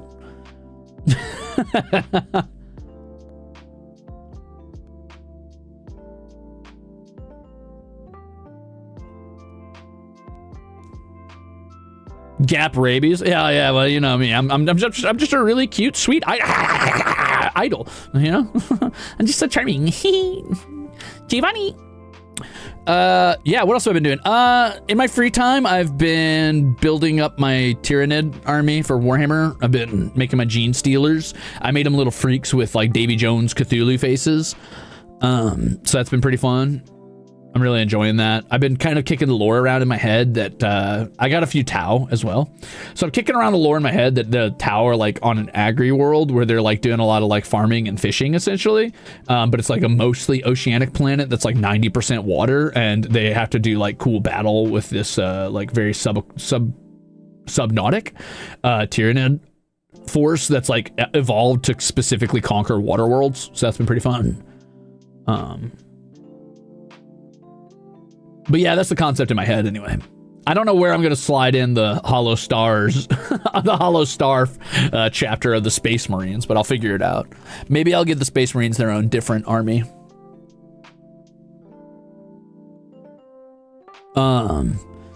But yeah, it's been pretty fun building them. It's very calming. It's very quiet. I do it when I need to like kind of be meditative and just vibe for a while, though I don't always have a lot of time. Usually I get through 2 or 3 gene stealers per like sit down. I'm at 7 out of my 10 so far, but I'm excited because the next thing I'm going to be building is the hive guards, which would be really cool. I also built myself a little spore mine just for fun, even though it's like 2 pieces, and it's really cute. But I did that as a little treat to kind of break up the monotony of doing so many gene stealers, but they do look really cool. I think you guys will like them when I'm done with them, if I ever get done with them. I know it's going to be a long project that'll probably take me like more than a couple months. And then after that, I'm going to build the Parasite of Mortrex and the, whatever the fuck, the Biovore, which is really cool. I'm super excited about the Biovore. I'm saving it for last because it's the one I'm most excited to build. And then I'm going to build my Tau force, which is mostly a bunch of fire warriors. And I do have a devilfish, though, and a battle suit, and a couple drones. I don't know what color I'm going to do yet for either army. I'm thinking something for the Tau. I might do like you know, sea blues. Could be kind of cute, like sea glass colors, like nice teals and blues and things like that to kind of blend in with a like aquatic planet. Or I could go a different direction, give them like really dark colors to blend in with like a dark world or something along those lines. But then for the Tyranids, I'm thinking what I want to do with them is give them some sort of like really deep sea vibe. Happy producing! Thank you for 20 months! It's good to see a cute cat in the suffering workday morning. Thanks, Ruze. Hey, no problem, gamer. Thank you. Black and blue sounds kind of banger for a Tau color scheme, actually. That would kind of like lean almost cyberpunk with the way their gear looks. So I did black and blue and maybe like a glow on them somewhere. Everybody always does their weird little bionicle symbol. You know what I'm talking about? The circle with like the 2 concentric circles on the right and left side with the middle line. Everybody always does that as like this nice brassy color, and I think that looks really good with their typical like white and brick red color scheme, or their like nice burnt orange and red scheme that they sometimes go with. That looks really good with the sort of like desert punk like Gundam color palette that they usually use. But I think honestly, instead of doing those as like a brown or a brass, I might do them as like an electric blue to kind of like imply that they're almost digital, or they're glowing with like energy from their las guns.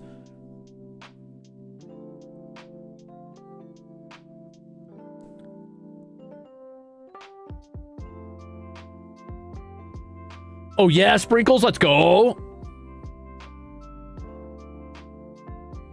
Though I know the electric blue is from like plasma typically in Warhammer setting, and las guns are red, but yeah, whatever. Maybe they use like a specific type. I don't know how they use their lasers. I don't know if they use like a crystal or like a focus to like get the laser to like, you know, become deadly, but I'm assuming they have to use some sort of like glass filter to focus the laser enough to be deadly. So I could always say like, oh, that's different colored in their guns. Bye, Rhea. Good luck at work.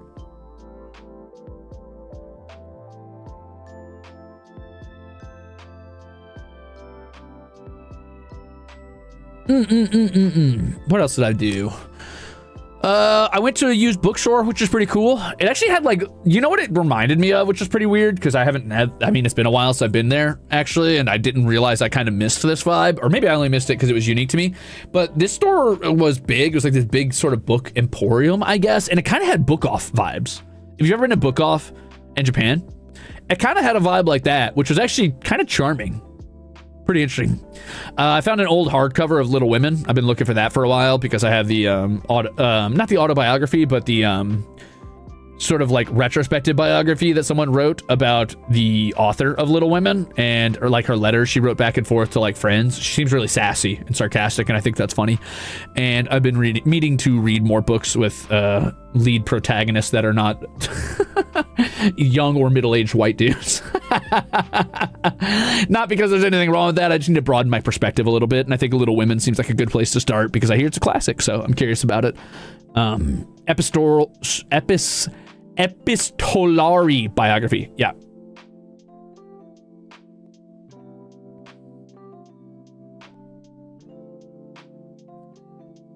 Dumas? I don't know who that is exactly. My gut says I have approximate knowledge of many things. Pineapple, pear juice, the human boy. My gut says that it's Alexander Dumas, but I don't know who that is. Something in the back of my mind is like, I've heard that name, but I don't know what he does.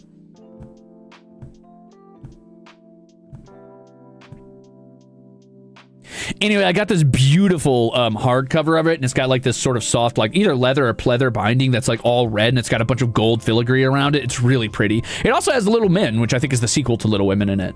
Same author. So that's pretty cool. It's like this big tome. It's going to look so good on my bookshelf. Oh, he wrote The Count of Monte Cristo. Oh, and Three Musketeers. Interesting. I've never read those. I wouldn't know.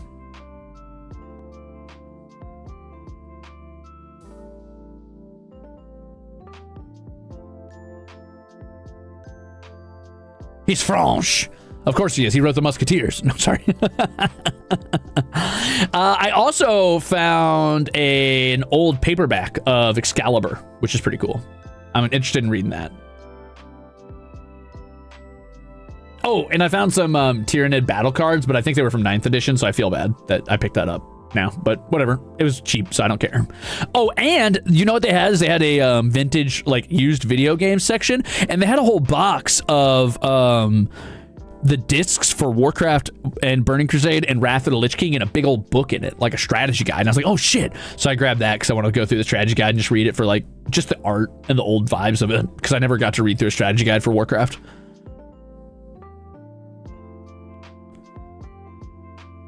Gideon the Ninth, necromancer lesbians in space.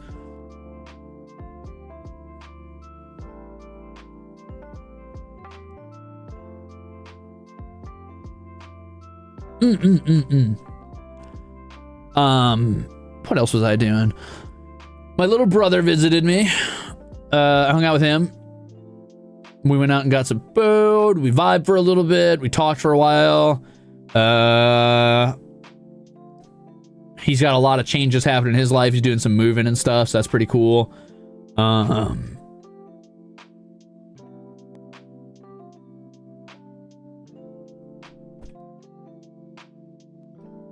don't think we really did anything else. We were going to play video games. We were going to play Smash Bros. Or something, but we ended up just kind of sitting and yapping the whole time, really.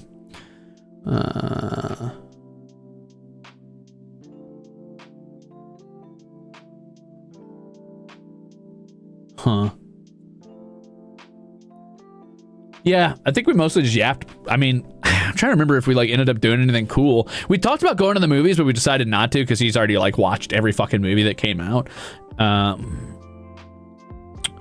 We considered he really badly wants to go to Japan this year or early next year, and his buddy who was gonna go with him kind of canceled, and now he's trying to see if I'll go with him, and it is just a nightmare to like get that process going. I'm considering it, but I don't know if I have time to take off to do that really. And also like the actual process of going to Japan just seems like such a hassle. Is he a weeb? More than I am, but not really. He's kind of just like the most normal person you've ever met. I'll talk about him in a minute. Could I make it a work trip? Probably not, no. If I was gonna go on a work trip to Japan, I would have rather done it before the graduations.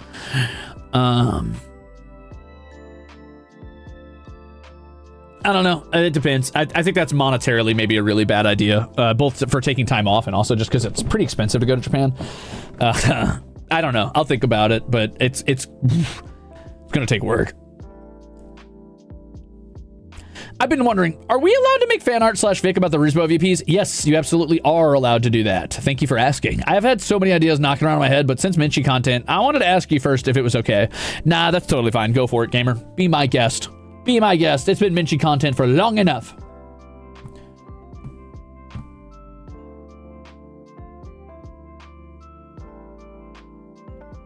Yeah, I think he's a little nervous because, like, he's never been out of the country. Understandably, I've only been out of the country once. Both of us have kind of, like, spent our entire lives in the state where we were, like, brought up. Other than me leaving for a little bit to go to the East Coast, but up until then, I'd never left the state. And once I went to the East Coast, I stayed in that state the entire time until I fucking went and like moved back closer to where he is, which isn't technically in the same, whatever, it's close enough. But anyway, we haven't done a lot of traveling, as much as we've wanted to. So he's a little nervous to go to Japan on his own, and understandably, and he doesn't speak the language at all, which, I mean, he's like, oh, well, I'll just speed learn it. I'm like, no, you won't, dude. No, you won't. But I don't know. I'm still kicking it around. I want to. I just need to find the time, and I got to figure out when a good time to go would be, and what aligns with his schedule, and when I can like afford to take a week or two to like not be doing stuff. And then aside from that, to answer your question, he is more of a weeaboo than I am, but he's not really a weeaboo. Like, he doesn't like go to conventions or do cosplay. I don't know if he has a favorite anime. I think his favorite anime is that one, like, I think it's the volleyball one, actually. He watches more than I do, but I think he just consumes more media than I do, right? Like, he watches like anything on Netflix and just like cooks through them. He like streams a bunch of Crunchyroll stuff, and he just like knocks out an entire season in like a day or two. He also has recently gotten really, when we were talking over dinner, he said he's gotten really into Korean dramas. He says they're the only thing that like make him feel sad. So he likes watching them because they make him cry. So he watches a lot of like Korean drama shows, I guess. But he's never like, all of his friends are like, you know, stereotypical like hillbilly chuds, like gym bros and like truckers and stuff. So I guess he just doesn't talk about it a lot or wear it on his sleeve, but I think he's kind of a closet weeaboo, sure. What Korean drama? I don't know, dude. The most recent one he watched was... Fuck, I don't remember.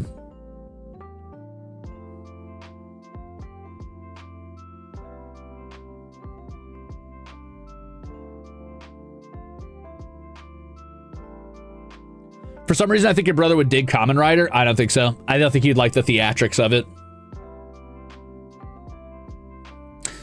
Definitely wasn't coffee prints or cheese in the trap. You know what's crazy is the last time I was at the dentist, while the like practitioner or nurse lady was in my mouth, she was talking about K-dramas, which is super weird. She's talking about how like she likes to watch K-dramas when her kids aren't in the house, or when her kids are around. Sometimes she was talking about one where there's like some girl that turns into a cat or something. No, she was talking about an anime. She was also talking about a K-drama, but I can't remember what she said it was about. Somebody with amnesia or something? I don't know.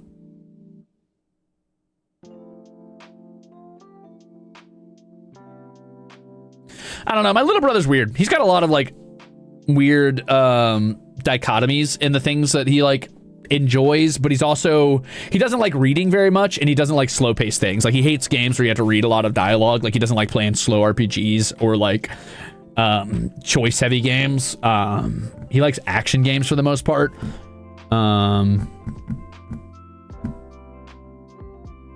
I don't think he would like Kamen Rider, just because I don't think he would care about. I think he would be like put off by how like kind of theatrical and bombastic it is. I think he would be like, this is for kids.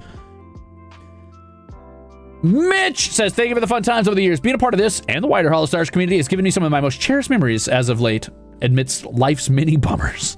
Thanks for 14 months, and thanks for saying so. Thank you. Also, thank you for the thumbnail.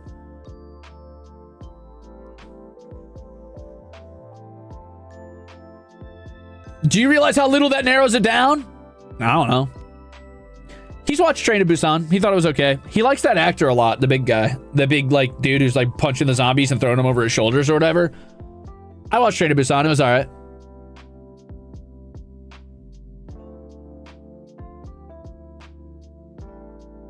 He's definitely not as big on West Slop as I am. Like, he likes his West Slop okay, but he's nowhere near as, like, into it as I am.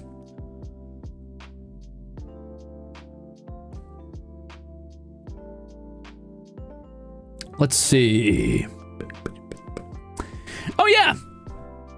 Guess what else came in the mail today? I just checked the mail on the way back in to do this stream.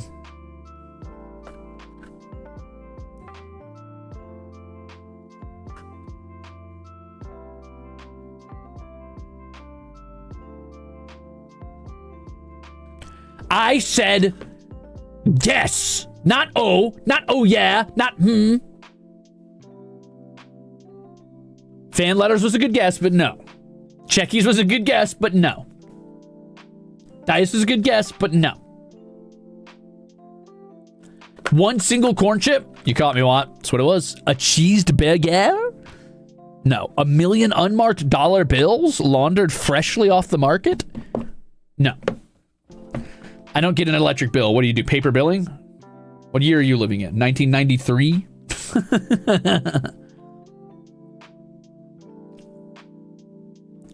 Ma dong siuk. Huh. Siuk? Siuk?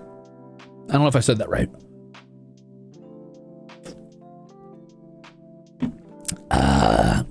No, no, no, no, no. What I got was heart IXXXXXX,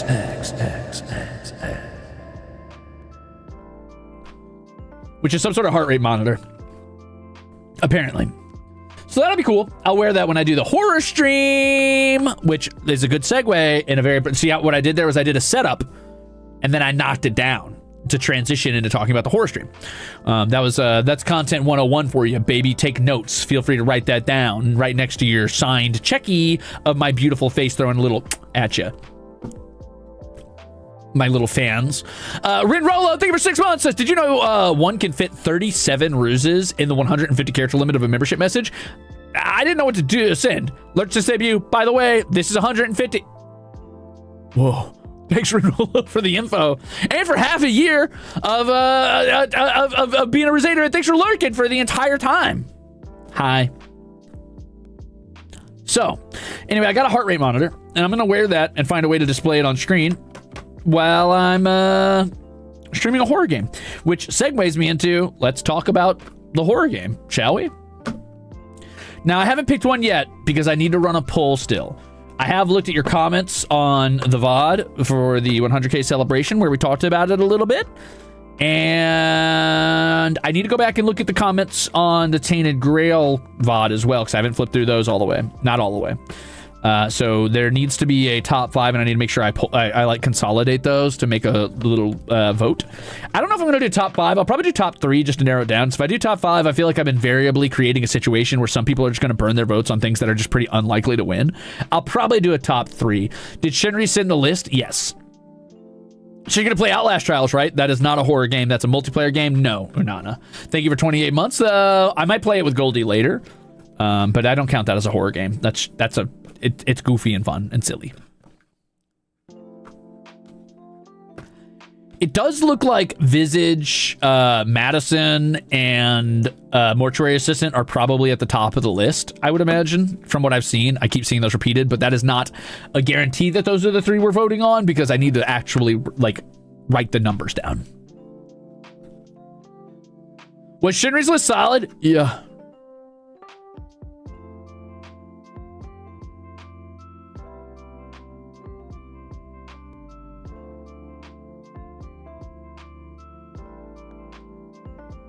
No, Rinrolo, don't. Okay, well, actually do. Tuck's hair behind ear. Well, if you want a super chat, that's your business. Thanks for the soup. Got a spreadsheet, though. I don't want to play Mortuary Assistant. I'm not going to lie to you guys. That seems scary as fuck. But honestly, the other 2 also seem really scary, but it really just depends on what the thing is. So Shinri's list was Visage or Madison, but those are a little too long probably, so it'd have to be broken up into multiple streams. The Fears to Fathom series, In Sound Mind, which apparently is only 3 to 4 hours per chapter, which is nice because you can just break it into chapters, or Mortuary Assistant if I want to do a one and done stream. He also suggested Manny's or Happy's Humble Burger, but I watched him play through almost all of Happy's Humble Burger Farm, so I don't think that would really work for me. Why is there a fucking... Okay, so I open my DMs and I get a Fugi? Hello? I'm not in a call.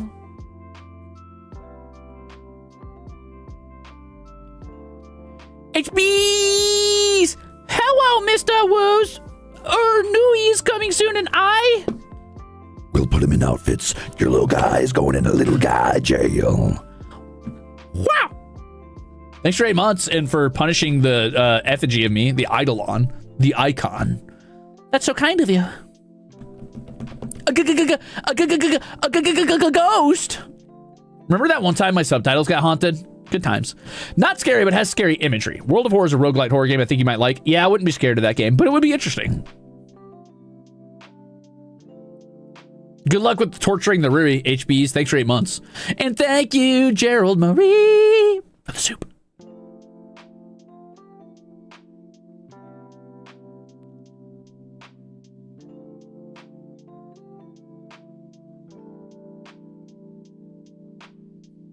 Shadow Crosshair, thank you for the gifted chips. Okay, so let's talk a little bit about the horror game. Like, I'm not saying this is in no way an endorsement or a pick. I just want you to know that before we talk a bit. I'm gonna go back to the other VODs and just make sure I got my little information straight before I do this. But let's talk about what seems to be the most popular pick, which I do think is probably Mortuary Assistant, unfortunately for my psyche.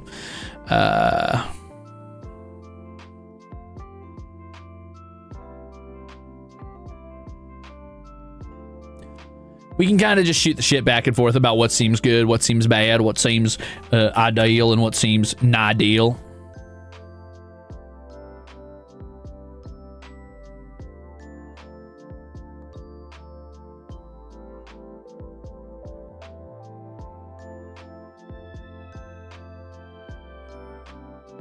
One second.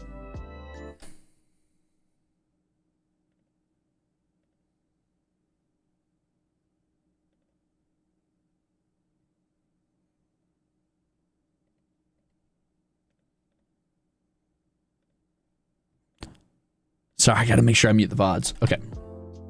Otherwise, you're gonna hear me yapping when I tabbed into those for some reason. Myra! Thanks for 19 months of being exceptional. That's crazy. That's crazy. Given that you seem to be not scared of a lot of horror things, petition for you to play more horror games that don't scare you to enjoy some of the game's aesthetics. But I have so much slop I gotta get through. Do you know how deep in the fucking trenches I am of games I want to play? I'm not gonna lie to you guys, I almost didn't do a Zatsu today. I was like 2 steps away from just being like, what if I start Monster Hunter Stories 3? What if I start another long-form game? What if... Anyway, thank you for 19 months of being exceptional. I will take it into consideration. I will put it in the feedback form, which is not a paper shredder, usually. There's 2 feedback forms. One of them's a paper shredder. One of them sits in the back of my mind, like the guilt of fucking like ancient kaiju that weighs upon me, pushing me down to the bottoms of the ocean of despair. I'll put it in that one, and I'll think about it. Irish, thank you for 29 months of being an asshole. Not sure if horror, but pretty odd and creepy. But that new game, Reanimal, might be an option. Also 29 months. Oh yeah, I heard about that one. Was it good? I don't know. Anyway, thank you. Thank you for 29 months. I'll consider it. Yeah, I beat Bloodborne. Well, that was the first thing we talked about, Nalishka. I did a whole fucking like piece of art about it. Look. See? See, there it is. It's John Bourne doing battle with the mighty Stonkler. Little lady and stinky boy.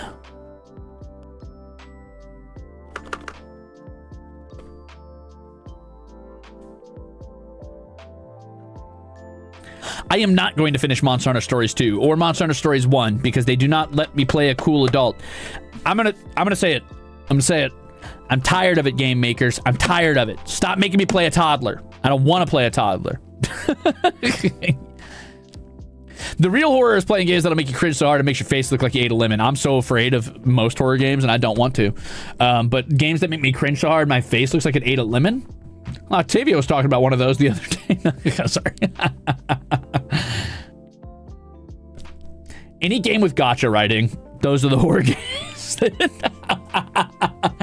I'm sorry, gacha players. I'm sorry. That's not nice of me, but I'm not gonna lie. I've seen a few cutscenes from a couple Hoyo games. I'm like, dude, come on.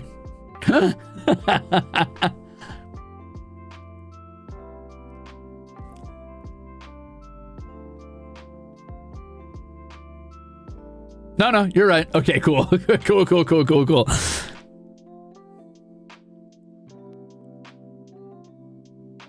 That's fair. Don't worry. I think I'm tired of tropes is the problem. I'm tired of tropes both in like Western and Eastern media, just in general. I'm just tired of tropes in media. Everything's so fucking like troped out. It drives me insane. I'm so sick of it. And even the counter tropes that were made to like combat the original like stereotypes or whatever have themselves become like kind of tired and played out. I'm like, can we just write a character to write a fucking character and stop like relying on like, this is the Hime, this is the Moe, this is the Tsundere, or like, this is the tough guy, this is the charming rogue, this is the like stoic leader. I'm like, guys, just write fucking characters.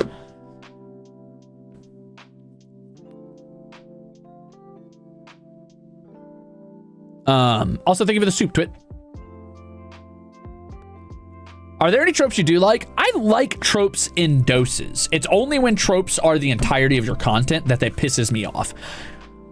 In doses, most tropes are okay because they're there to set a standard. They're there to like be familiar and an easy touchstone for the audience to get invested or kind of like have a raw understanding of the character right out the gate. Sure, fine, I get it. I understand. Many people in real life fall into their own tropes. I get that. But man,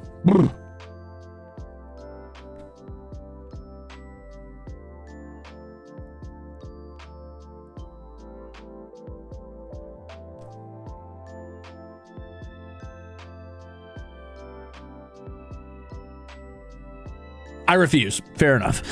You know what? And that is your right. That is your right as a creator. We'll look back into the classics at this rate. You know what's fucking crazy, Susu? I was actually just thinking about this the other day. I was thinking about like fantasy, and I was like, you know what I miss? I miss Deedlit. And I didn't even watch Record of Lodoss War when I was a kid or anything. Like, I went back and watched it later because I was looking for retro fantasy shows, and that came up, Record of Lodoss War, and I was like, okay, I'll watch this. And I watched it, I was like, wow, this is a breath of fresh air. The stereotypical fucking, like, kind of slimy, like, stupid, like, kind of useless thief, the fucking super majestic, magical elf girl from the forest, the like, bog standard, boring hero guy who's just trying to be a do-gooder, the fucking, like, curmudgeonly dwarf. I'm like, you know what? I kind of fucking miss this. I've seen so many attempts to like break the stereotype of like the mystical elf in the woods that I'm like, I kind of miss that stereotype now.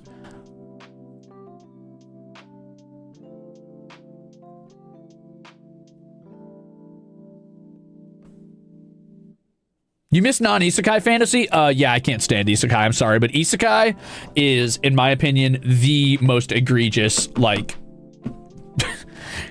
wish fulfillment, like, trope-laden fucking relies on the, like...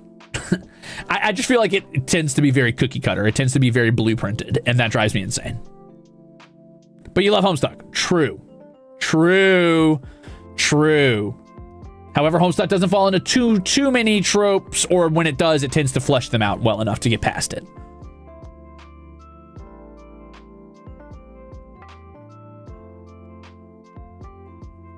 Anyway, let's talk a little bit about horror games, shall we?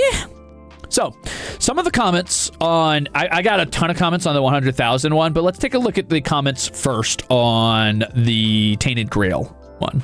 So I got a couple ones for like Homie Cypher, World of Horror, a lot of Mortuary Assistant, a couple of unique ones I haven't heard before, like Scrutinized. A couple people have said Bindi and the Ink Machine, which seems pretty cool. I don't know what White Day is. FNAF, of course. Chila's Art Games. I don't feel like Chila's Art Games are all that scary. They can be scary, but they're not that scary. Still Wakes the Deep seems pretty scary. That seems pretty interesting. I love Dungeon Meshi Mega Pikachu. I love Dungeon Meshi because it just has the balls to be a world. It's not an isekai. It's just a world. It, like, doesn't take the shortcut of being an isekai.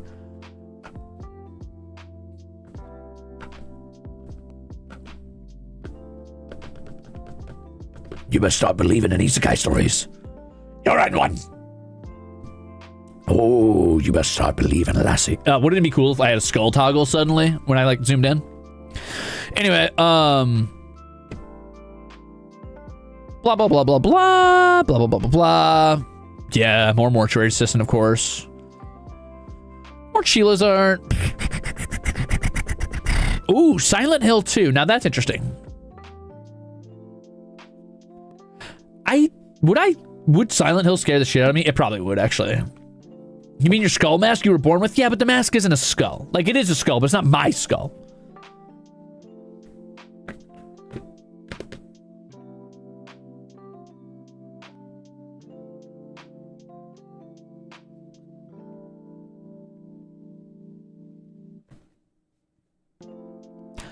I think Silent Hill would be pretty spooky for me. I don't know if I want to play that. That seems scary. Ruze, you the man. No, you the man. Thanks, Ben. Alien Isolation pops up a lot. I don't think that would scare me. I mean, it could, but I don't think so. Damn, Dragonfly had a lot.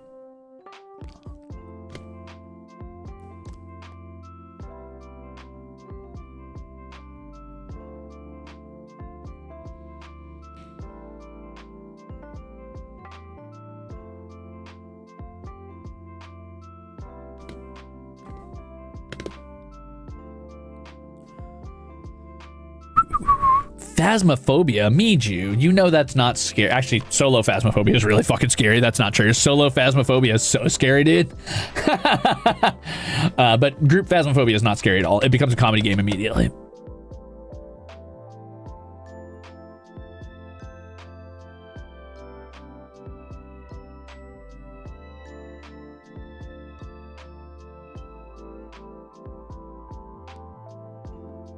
I have played Phasmophobia in VR exactly one time, and it is the one time a multiplayer game was scary.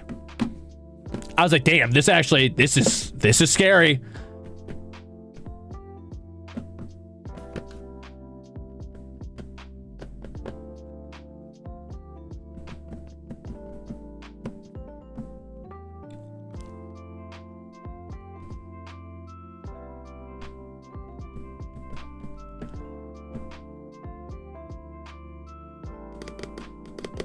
I don't know, Meridia. It depends on how I feel about it.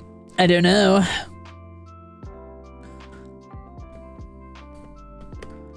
Oxenfree, huh? Maybe. Maybe.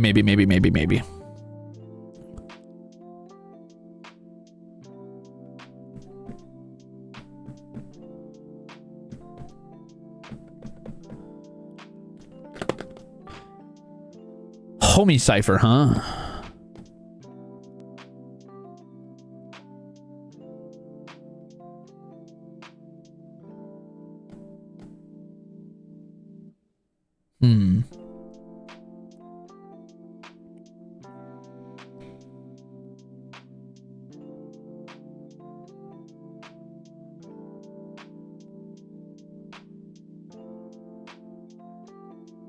I've seen a couple homie ciphers.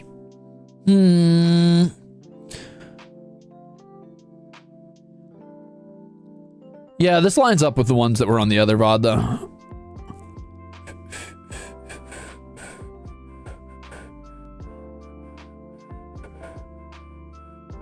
Yeah, okay, so here's the thing. What I think would scare me most is probably atmospheric horror that is done well with a few jump scares. And I know that's stupid and jump scares are cheesy horror, but that's what gets me is jump scares typically. Things where I have to like actively look at the monster in a first person perspective is probably going to scare me pretty bad. Third person kind of removes me from it somewhat, so it's not as bad to me. And things where you're playing as a competent character tends to be scary, right? So like Dead Space doesn't scare me at all. Dead Space is not scary. You are too competent. You're too good at what you're doing. Isaac has next to no personality. He's just a fucking monster who like beats the brakes off of every horror that approaches him and saws their arms off. Dead Space is the absence of fear because you're too powerful to be afraid. I played through all of Dead Space when I was a kid and I was super scared of horror games. Dead Space was the very next thing I jumped to after being like, I'll be brave enough to play Left 4 Dead. And I was like, oh, this isn't scary. Okay. And then I played Dead Space and I was like, well, that wasn't very scary. Okay.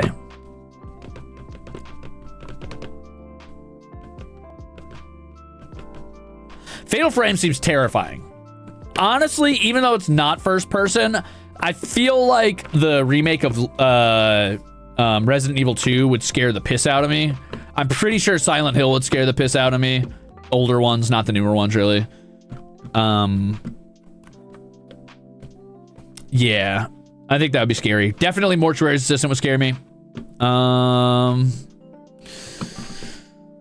Any VR horror game would probably scare me. I couldn't even bring myself to play the Walking Dead Saints and Sinners, even though I have it.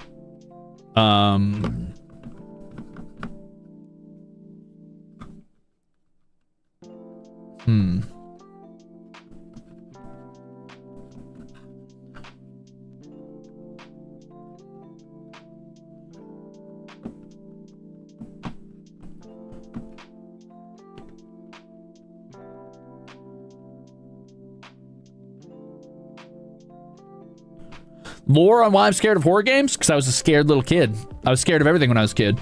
And I guess I just never really confronted that one to get past it. I've confronted most of my fears over time, you know? Like, I still have fear of most of I mean, I'm still afraid of everything I've always been afraid of, right? Like, I still have arachnophobia. I've still got a fear of heights. I've still got a fear of deep water. I've still got a fear of being alone in a dark house. I've still got a fear of, like, being unable to see things in, like, pitch black. It's just, I've gotten used to dealing with fear.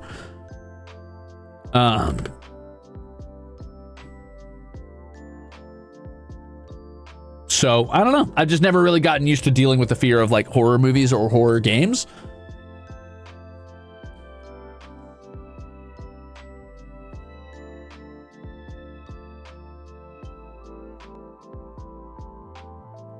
Wait, you're arachnophobic? You? Yeah. Very. I mean, it's nowhere near as acute as it was, right? So, like, as a kid, seeing a spider on TV was enough to send me, like, running.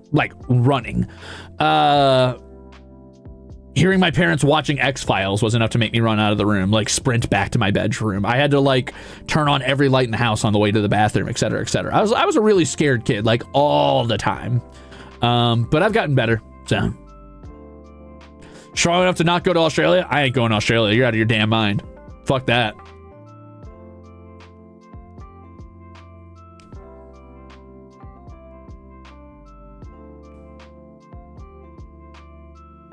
I just assumed your love for bugs translated to a love for spiders. Fun fact, as a kid, I didn't have any special love for bugs. I thought bugs are cool and interesting. But like any other kid, they freaked me out a little bit. Though I do remember, like, actively digging up and playing with, like, grasshoppers.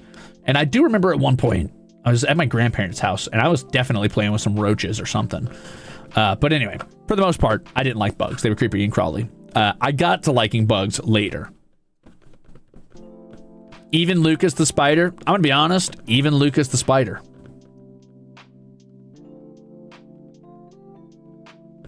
Oh yeah, the water temple scared me bad as a kid in Ocarina of Time. And the shadow temple was spooky to me. And the well. Honestly, even the forest temple as an adult was kind of scary. How'd you come to like bugs? Pokemon and realizing I like bug aesthetics a lot and that bugs are like the closest thing we have to aliens on the planet. They're just so different from everything else. I guess everything else is so different from them since they outpopulate every other like creature on the planet. But the reality is that bugs are like, they're essentially Eldritch beings. They exist on an entirely different like plane of existence than us, both in the way they interact with all of the natural things in the world, like how small they are and how they have to interact with water and water droplets and things like that.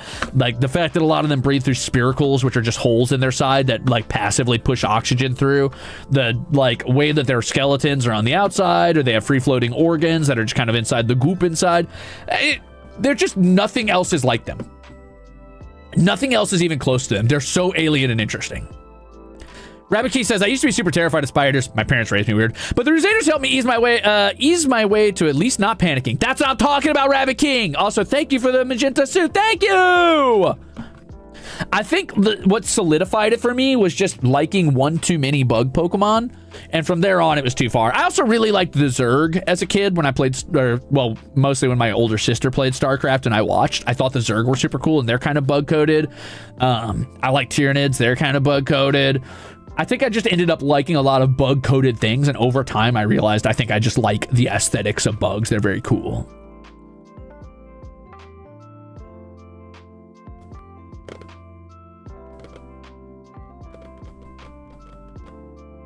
I also really like crabs and octopuses because they're very unique and very odd.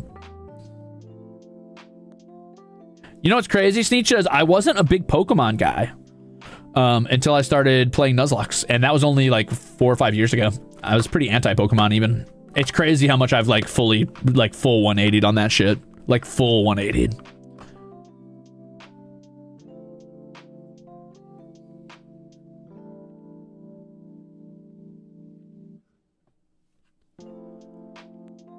ZA, let's go. Zaza, all right, let's go. Dude, caterpillars turning into butterflies and moths is such a mystery, dude. That doesn't make any fucking sense. That makes no goddamn sense. That is by far one of nature's greatest, most insane fucking miracles. That's like, how does that happen? It's like they are like literally birthing themselves. And I mean that in the most literal context. They are literally creating a new egg that is fertilized with themselves to dissolve and reform inside. They are making the world, the tree they sit upon, pregnant with them and then birthing themselves. That's fucking bonkers. And they come out with the mimetic memory of what they need to do.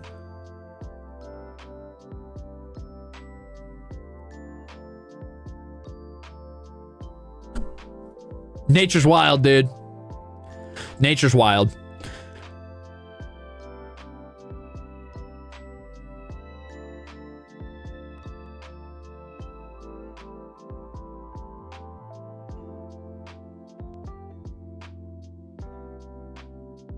Whoa.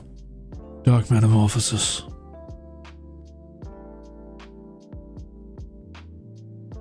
Nature is metal.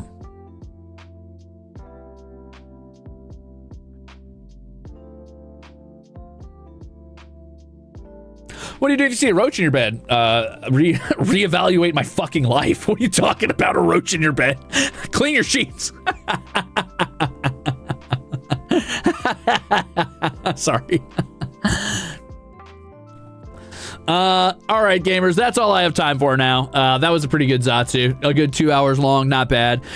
We will have to talk about the horror game. You know what?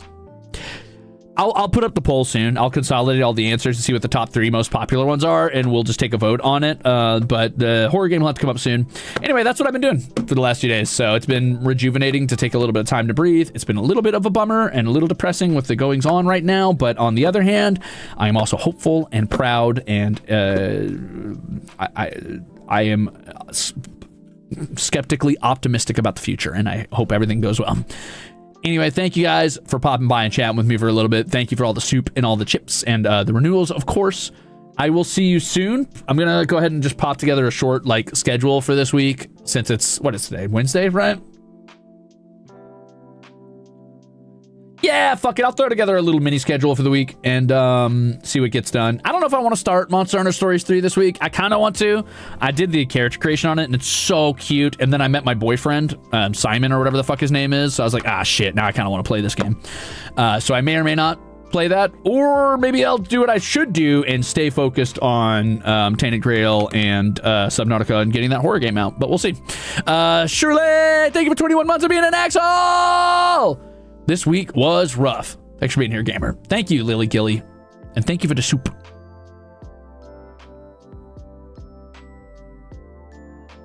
Why am I not allowed to have Simon's hair? Game fucking hates me, dude. The game fucking hates me. I was also thinking... What if I did... I'm not saying I'm going to, but what if I did a little bit of... What if I did a little bit of Tomodachi Life? I'm just thinking.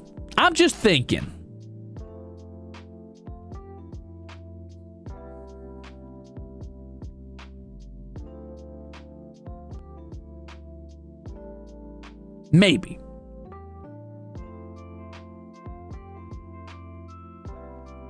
Are you guys too burnt on Tomodachi Life is my question. If you're too tired of it, I understand.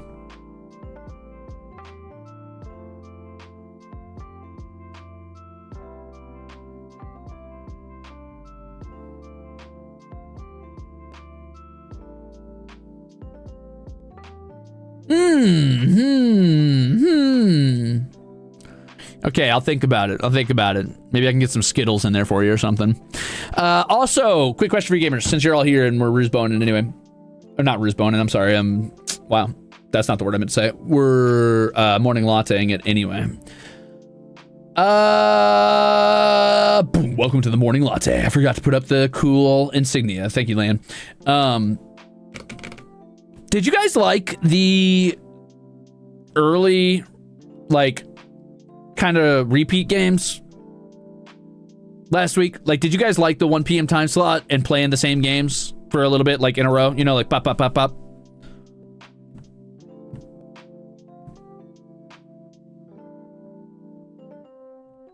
Instead of like spacing it out like, oh, this week I'll play it once, and the next week I'll play it once, and the next week I'll play it once. Thank you for the gifted chip.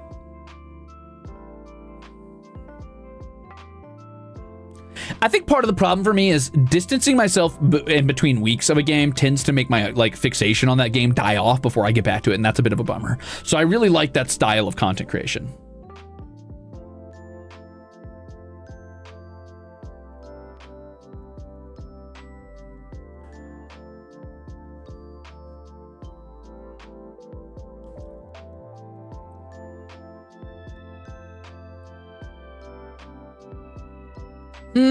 It's a bit early, but I can catch the end of it usually.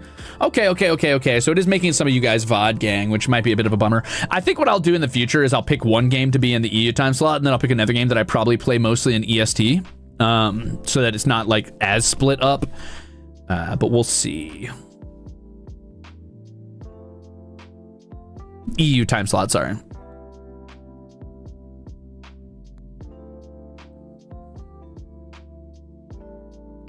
That way, you know, sometimes EU Zaders are VOD gang, sometimes EST Zaders are VOD gang, and things are probably evened out a little bit. It does help me to start earlier on days where I'm playing something like Tainted Grail, though, because it lets me go longer, which I could just stay up late for the EST time slot and go longer. But unfortunately, I found myself having to do a lot of boring bullshit in like the fleshy IRL world hellscape that I live in, and nothing is open past like 8 p.m. because God hates me and people are children and need to go a little bitty bye-bye at 8 p.m. So I kind of need to be up early to get things done, which sucks as somebody who hates the sun.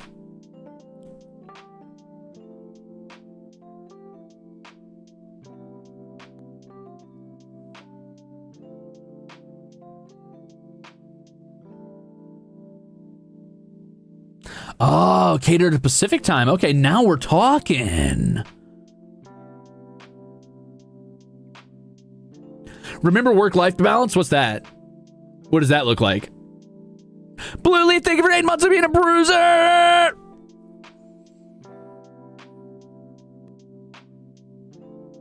I'm not a vampire. I just hate the sun. It's just my enemy. I like to have perfect, beautiful, juicy skin. And that means I can't ever see the sun. It'll cook me. It'll bake me like a lobster. Okay, Mr. Resolutions for the year. Did I make a resolution to have work-life balance? Ah, shit. Why did I do that? Why did I lie like that? Yeah, I said juicy. Listen, I'm not a vampire. I just hate the sun. I don't age.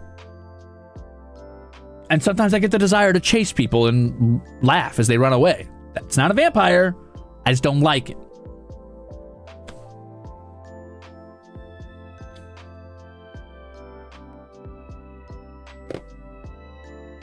I did make a meme about restoring my sleep. Okay, listen, I'll try to be a little better. And I'll figure out the work-life balance. Listen, I just took like 3 days and chilled and did a bunch of like regular, normal human shit, okay? I had a little work-life balance. And now it's time to unbalance it again for 8 months. Pika said, thank you for 16 months!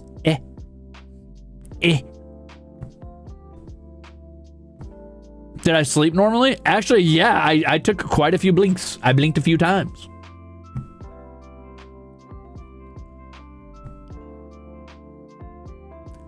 Anyway, I just wanted to say before I go, little lady and stanky boy.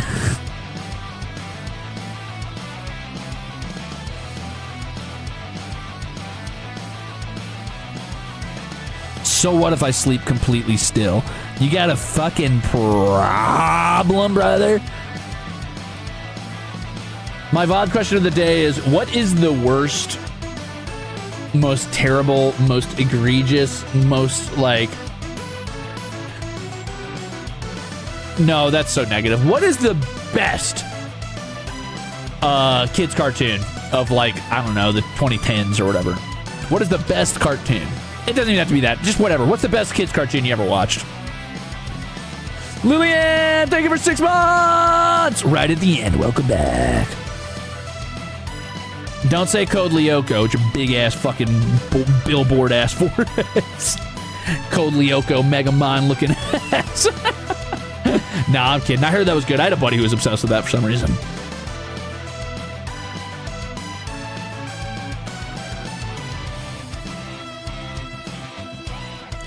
What's the best kid show that you ever watched, and why was it so good? Okay, I'm gonna go now. Bye. Bye-bye. Does Cowboy Bebop count? I don't think that's a kid show, no. But it's very good. I like it a lot. I've actually been rewatching it lately to try and get back into watching a little bit of anime here and there. Because modern anime is trash! No, sorry. Sorry, I'm kidding, sorry. All right, gamers, I want to raid you over to Joel, who's playing Is This Seat Taken? Bye.